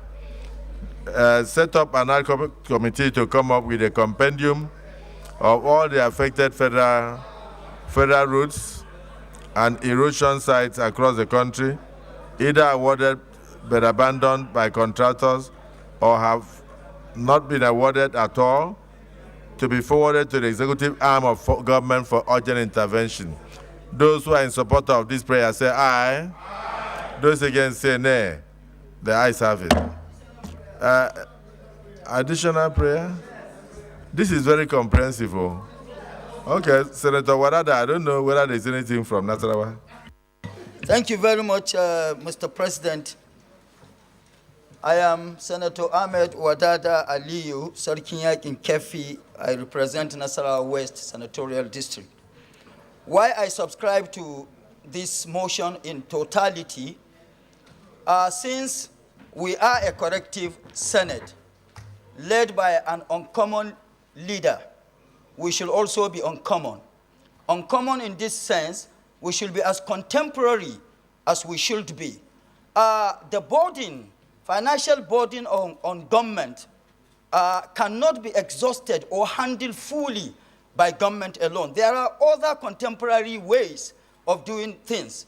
I will suggest as a prayer that as a Senate, we should go for other means of infrastructural development. One, excuse me, I am protected by the chair, please. No side comments. We should go for concessions. The capital market is there for infrastructural development bonds, so that that will complement the efforts of government on infrastructural development. Any seconder to the amendment that we should also add as an additional prayer that we should consider concessions, capital market as means of funding infrastructure in addition to what the federal government is doing? Any seconder to that motion? Any seconder? Yes, distinguished Senator Garba.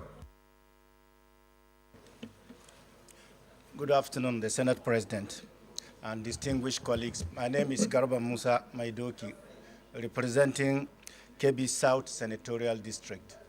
Mr. President, I rise to second the motion ably moved by Senator Wadada that concessioning, because of the huge capital investment requirement that might not be available to government to fund all requirement, that some economically viable routes which the committee will identify should be concession, so that private sector will come and complement government in infrastructure development. I so second, sir.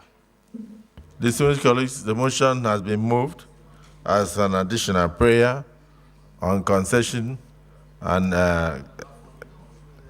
capital market approach as means of funding infrastructure, particularly road infrastructure, and seconded by distinguished Senator Garba. Those who are in support of this additional prayer say aye. Aye. Those against say nay. The ayes have it. Yes, Senator Alero. Thank you, Mr. President. Distinguished colleagues, Mohammed Adamu Alero is my name. Mr. I want to add additional prayer. And the additional prayer is that the Senate,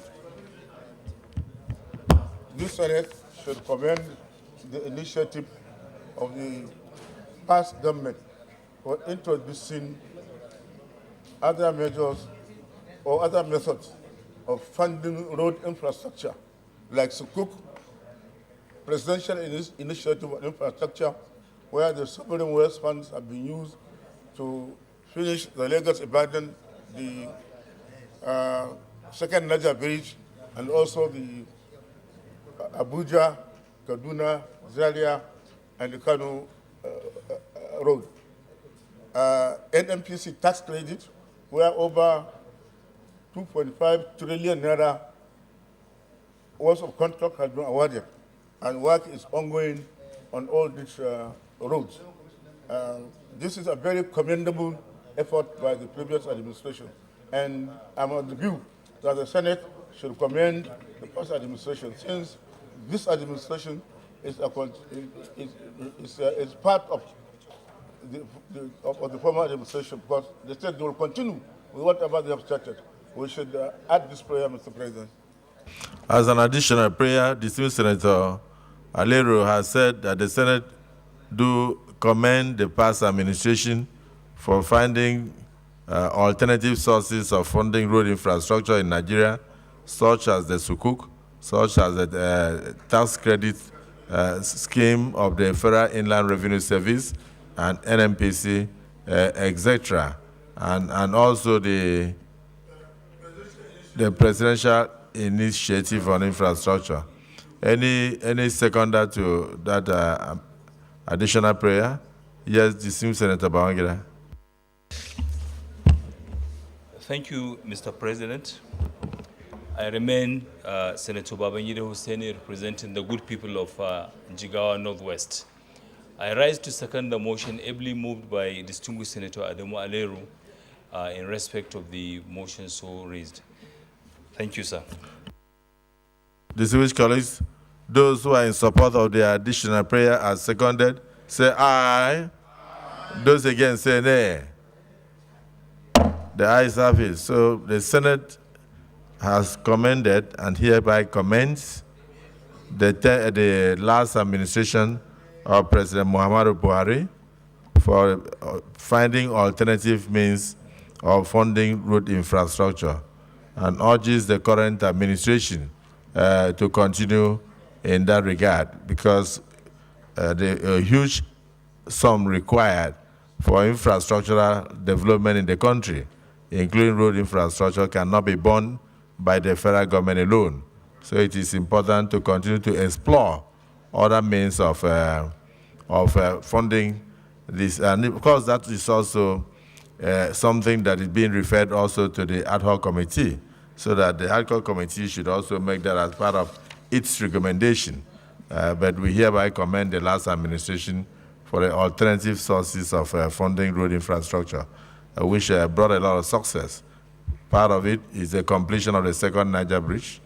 Second, of the other one is the completion of the Lagos-Ibadan, it's almost completed. And then, of course, the Lagos-Kaduna, Kano, Abuja, Kaduna, Zaria, Kano, and etc. So let me thank the Deputy Senate President for bringing this all-important motion. I hope that with this motion now, the individual motions on erosion and roads will now be subsumed into this. So if you have any road in your area or any erosion problem in your area, now that we have this committee that is looking into the entirety of the road infrastructure and erosion issues in the country, it will be fantastic to submit a memorandum, submit the memorandum to the committee in that regard. So thank you, distinguished colleagues, for all your contributions. For the committee to handle this all-important assignment, distinguished Senator Abdullahi Yahya, the former Senate leader, will be the chairman. Distinguished Senator Engineer Patrick Ndubweze will be one of the members to represent the Southeast. Distinguished Senator Tugumbo Abiru will be a member representing the Southwest.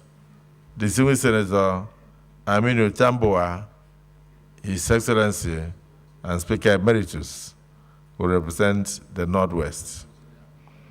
Distinguished Senator Engineer Sadiku Abubakar will represent the Northeast. Distinguished Senator Asukwo Ekpeyon will represent the South-South. Distinguished Senator Babangida Hussaini will represent the North Central. And of course,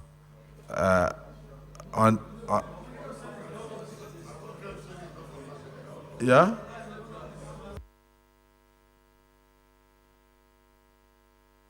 Okay, so it's from the Senate, not from the North Central. So Distinguished Senator Babangida Hussaini of the 10th Senate will represent the Senate in the committee. And then Distinguished Senator Adamu Alero will be a member on account of experience. So thank you, distinguished brothers and sisters. Yes, distinguished Senator. Huh?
Okay, so we are still reviewing the composition of the committee. We have not dropped the gavel.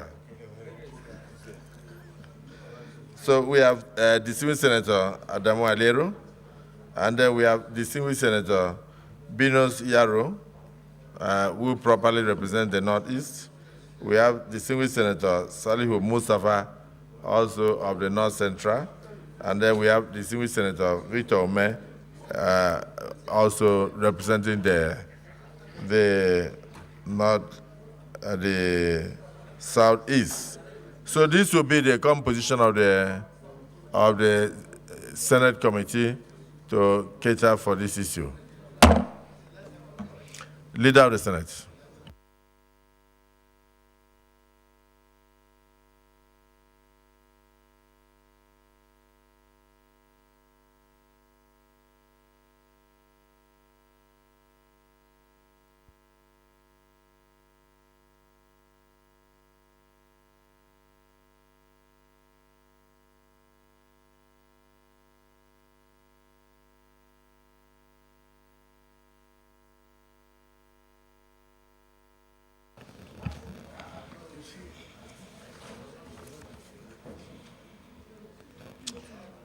Mr. President, very distinguished senators, the second order of the day is a motion standing in the name of distinguished Senator Moro Abba Patrick on the age requirement precondition for employment in Nigeria, urgent need for intervention. Mr. President, you may wish to invite distinguished Senator Moro Abba Patrick to move the motion. Distinguished Senator Abba Moro, please move your motion. Thank you, Mr. President, distinguished colleagues, with your kind indulgence, my name is Abba Moro. I represent the good people of the Benue South Senatorial District in the Senate of the Federal Republic of Nigeria. Mr. President, my motion is on the age requirement for employment of Nigerians, both in the public and the private sector. And with your permission, I'll move on to read the motion. The Senate notes the uproar within the public over the unabated violation of Chapter 4, Section 42(2) of the Constitution of the Federal Republic of Nigeria, 1999, as amended, which guarantees every citizen the right to freedom from discrimination. Cognizance that the Black's Law Dictionary, 9th edition, defines discrimination as a different treatment, especially a failure to treat all persons equally when no reasonable distinction can be found between those favored and those not favored, while the International Labour Organization defines employment discrimination in economic terms as a violation of human rights that entails waste of human talent with detrimental effects on productivity and economic growth and generates socioeconomic inequalities that undermine social cohesion and solidarity and act as a brake on the reduction of poverty. Pathetic that a graduate in Nigeria who could not get a job upon graduation and decided to go back to school with the hope that a higher qualification vis-a-vis a second or master's degree could give him a better employment opportunity is thrown into a career paradox when upon completion of his master's degree, he comes out to find that he is now above the age of employment and therefore not employable by the sole reason of age. Ironical that a graduate in this country can serve in the National Youth Service Corps program at age 30, but cannot be gainfully employed thereafter on the fact that he or she is above 30 years, a situation that is a flagrant breach of his fundamental human right. Note further that the circumstances described in the foregoing presents a predicament of the Nigerian youth who has the prerequisite qualifications, knowledge, skills, and is ready to work, but disqualified or excluded from on the sole and unjustifiable ground that he or she is above the age limit by reason of his or her birth, and this sad situation has led many to commit age fraud by going all the way out to falsify their age to remain within the age limit of employability to the Nigerian civil service and, of course, all other employers of labor in the country. Senate accordingly resolves: urge the Federal Ministry of Labor, Employment, and Productivity to immediately draw up policies that relate to equality of opportunity and treatment in access to employment at all levels. And 2, further urge the Federal Ministry of Labor, Employment, and Productivity and other relevant agencies to prohibit and discourage public and private employers in Nigeria from putting up job adverts with inherent undertone calculated to deprive any qualified Nigerian of being gainfully employed merely by reason of his or her age. I so submit, Mr. President.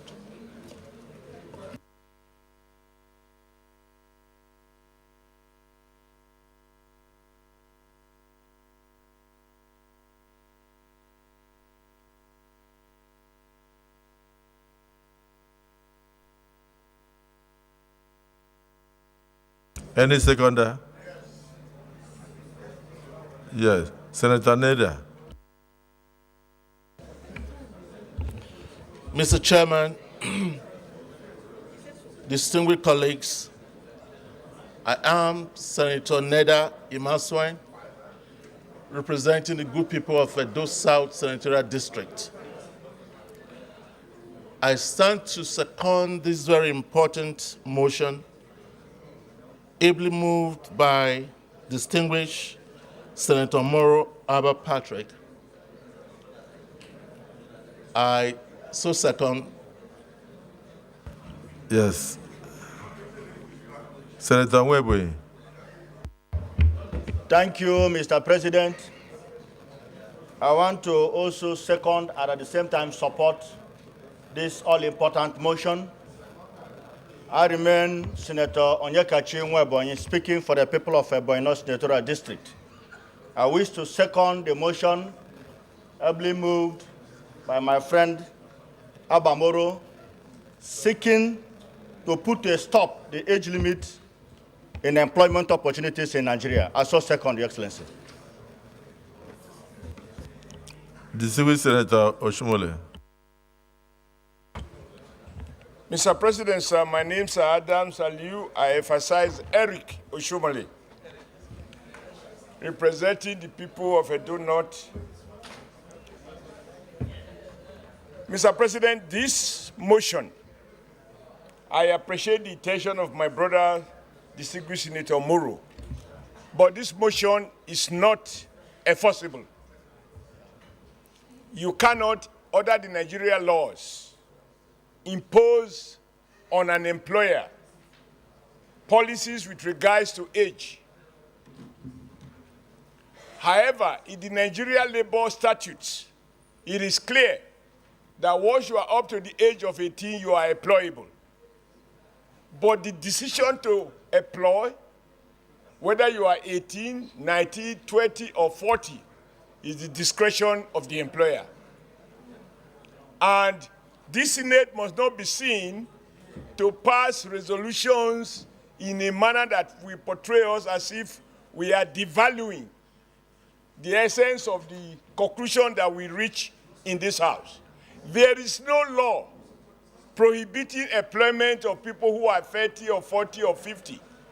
But employers, depending on the kind of job they have, the skills required for that job, the strength and all the other things that the average employer look at in making a decision, I do not think, with profound respect to my distinguished Senate brothers and sisters, that we should interfere on that. Government could decide, for example, we can appeal to government agencies, please don't discriminate. But in terms of general application, the law with regard to age, employment age, is already in our statute. So in essence, you are opposed to this motion? No, use your mic. You are opposed to this motion? I am opposed to this motion with profound respect. Thank you. Distinguished Senator. Oh. No, there's Senator Osita Ngo. Osita, I noticed you wanted to speak. Thank you for recognizing me. I wanted to raise a point of order, even though I was raising my hand, because we are supposed to argue for before Senator Oshomole will argue against. But let that be. I rise to support the motion that Senator Abba Moro moved, using one instance. I have a friend, his name is Godi. Godi graduated with me. We studied mechanical production engineering. I got a job immediately after youth service, but Godi did not get a job. Godi continued to amend his age on his CV until it got to a point that he didn't even go to primary school. He had to remove primary school completely because he's trying to amend his age to be young, to be able to get a job. Now, Godi has joined politics, but Godi is in dilemma because he has forged so many age because of job opportunity he was trying to get. Now, Godi has his CVs with different ages. And when Godi wants to go into, if you write a petition, you go and provide CVs that Godi submitted, that maybe he was 25 years in this year, and after 2 years, he reduced it again to be another 25 years, 3 years later. So I'm supporting this motion because if we continue to use age to deprive people from getting employment, we are creating more problems for them. Thank you, Mr. President. I think, distinguished Senator Osita, you are saying that your friend was committing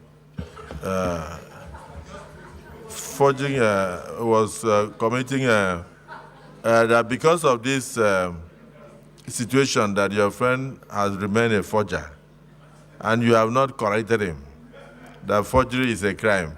So he has forged his age to a point where he has now eliminated, he was born after his primary school. He was born after primary school. That's what you said. So I don't know what you did as a distinguished member of this society to correct the continuous forgery. That is why Senator Ababoro just moved this motion. This motion will help us to correct it this week. On your own, what did you do when you noticed that he had forged his age declaration to a point where he was now born after his primary school education? What did you do? Of course, Mr. President, I advise against it because I know the implication. I cannot support such. Thank you for your contribution that you are in sympathy with the motion. Yes, distinguished Senator Wasiu. Thank you, Mr. President. Sorry, after Wasiu, this my senior advocate of Nigeria will have a say.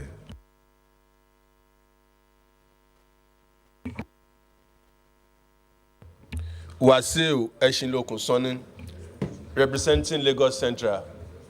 I want to join my colleagues, especially those who are speaking in favor of this motion, because this portends a very grave danger for our society. We are, because of age and what have you, people can be discriminated against in getting the job they so much desire. I think that I should thank the mover of this great motion because he has brought this to the public discourse, and we must continually interrogate this further because it's something that we must speak to, that we must advise, even if we start from the federal establishment, MDAs, that they should not discriminate against anybody, either you are 25, you are 25, or whatever. If you are qualified for this job, you must be employed because it is not your responsibility. I know in terms of age, discrimination in terms of age, that's what we're talking about. You should not be discriminated against because you are 35, you are not 25, you will not be employed. No, we should advise, we are going to start with MDAs, that people should be given the employment opportunity because it is not their fault that they are not employed early in life. We should continually interrogate and advise against such practices. Even if it is not in our law, we should continually tell those who are at the ends of affairs in the various ministry and MDAs that it should not be the practice. Everybody should be given the opportunity they so desire or deserve. Thank you, Disan. Thank you, Mr. President. My colleagues, I'm Adeni Adegbomire representing Ondo Central. I would just like to add my voice to what distinguished Senator His Excellency Adam Oshiomhole said. I think that as the Senate, we must at all times be mindful of what the law permits. I think it's very important. Now, as distinguished Senator Adams Oshiomhole said, you cannot legislate in the manner in which we are suggesting. And I give a simple example. There are companies where they would say, retirement age is 50. When you are 50, you must go. You can't do anything about it. It's the same thing when they say, entry level is X. It's not, let us not mix it with discrimination. When you employ somebody, you have a situation in which there are KPIs. There are things that you expect the person to do. Now, age plays a factor in that. The employer has decided that I want you to be in this position. For you to be in that position, you must have certain attributes. Those attributes can only be found. It could, for example, be development of your skills. and say, look, at a certain age, it will be difficult for you to develop those skills. And therefore, it is important in passing any motion that whilst we may be emotional about it, we have to be sure that it is lawful and legal. And I said the same thing that the Senator Ashomole. It is something that is not lawful. So for you to say you urge the ministry to do X, Y, Z, when in fact the ministry cannot do it lawfully, I don't think it is right. Thank you very much. So in that case, because I recall when the Premier League had to try to find out the age of one of our players, when the junior brother celebrated 35 years and he was still 23 while playing in England. So we go to the prayers and see whether there will be an amendment. Prayer 1, urge the Federal Ministry of Labor and Employment and Productivity to immediately draw up policies that relate to equality of opportunity and treatment in access to employment at all levels. Those who are in favor of this prayer say aye. Those against say nay. The ayes have it. Prayer 2, urge the Federal Ministry of Labor and Employment and Productivity and other relevant agencies to prohibit and discourage public and private employers in Nigeria from putting up job adverts with inherent undertone calculated to deprive any qualified Nigerian of being gainfully employed merely by reason of his or her age. Those who are in support of this prayer say aye. Those against say nay. The nays have it. Let me thank the mover of this motion, distinguished Senator Yaya. Mr. President, my highly respected and distinguished colleagues, my additional prayer here is urge the Federal Civil Service Commission and the Office of the Head of Service of the Federation to revise the extant guidelines for appointment, promotion, and discipline with a view to removing impediments and restrictions on account of age. You said they cannot? Urge the Federal Civil Service Commission and the Office of the Head of the Civil Service of the Federation to revise the extant guidelines for appointment, promotion, and discipline with a view to removing impediments and restrictions on account of age. That is very okay. Any seconder? This one, Senator Goje. Thank you, Mr. President. I am Mohammed Njuma Goje, Gombe Central. I stand to second the motion moved by Senator Abdullahi Yaya. I so second. Thank you. The motion has been moved by distinguished Senator Yaya that the Federal Civil Service Commission and Office of the Head of Civil Service should immediately revise their guidelines on promotions, on appointment, promotions, etc., to remove impediments that tend to discriminate against certain public officers or civil servants on account of age, and seconded by distinguished Senator Goje. Those who are in support of this additional prayer say aye. Those against say nay. The ayes have it. I think that Senator Abamuro was correct in bringing this motion before the Nigerian Senate, and I want to thank you for it, because some of our children have finished schools, maybe probably at the age of 30, and for 7 years, they've not been able to get employment. So if people keep looking for people who are 20, 25 years old, it means that those other ones will never have an opportunity to become anything in the society. So I thank you for this because it's a major, major issue of discrimination. Thank you. Distinguished Senate Leader. Well, Mr. President, very distinguished colleagues, my first motion, Mr. President, will be that other items on the order paper for today be stood down till the next for another legislative day. Yes, the Minority Leader. Thank you, Mr. President. Mr. President, I am Simon Mwatkon.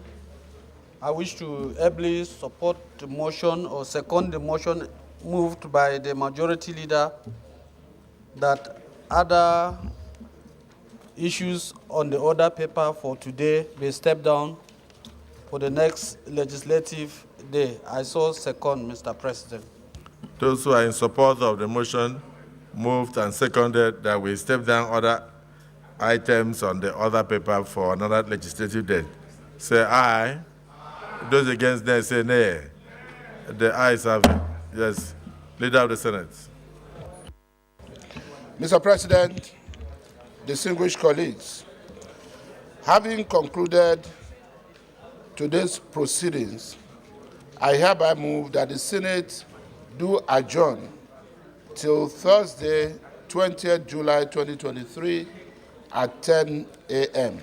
I so move, Mr. President. Minority Leader. Thank you, Mr. President. Mr. President, I rise to second the motion that the Senate do adjourn plenary till Thursday, 20th July 2023 by 10 a.m. I so second. Just before then, before I put the question, I'd like to announce that the East-West Road Ad hoc Committee will meet today in room 319, immediately after this sitting. This is signed by distinguished Senator Abdul Ningi. Distinguished colleagues, the motion has been moved by the leader that this Senate will stand adjourned to tomorrow, Thursday, the 20th at Senator, at what time? Corona advice. Yes, that this Senate do stand adjourned to 20th day of July, Thursday, at 11 a.m. prompt.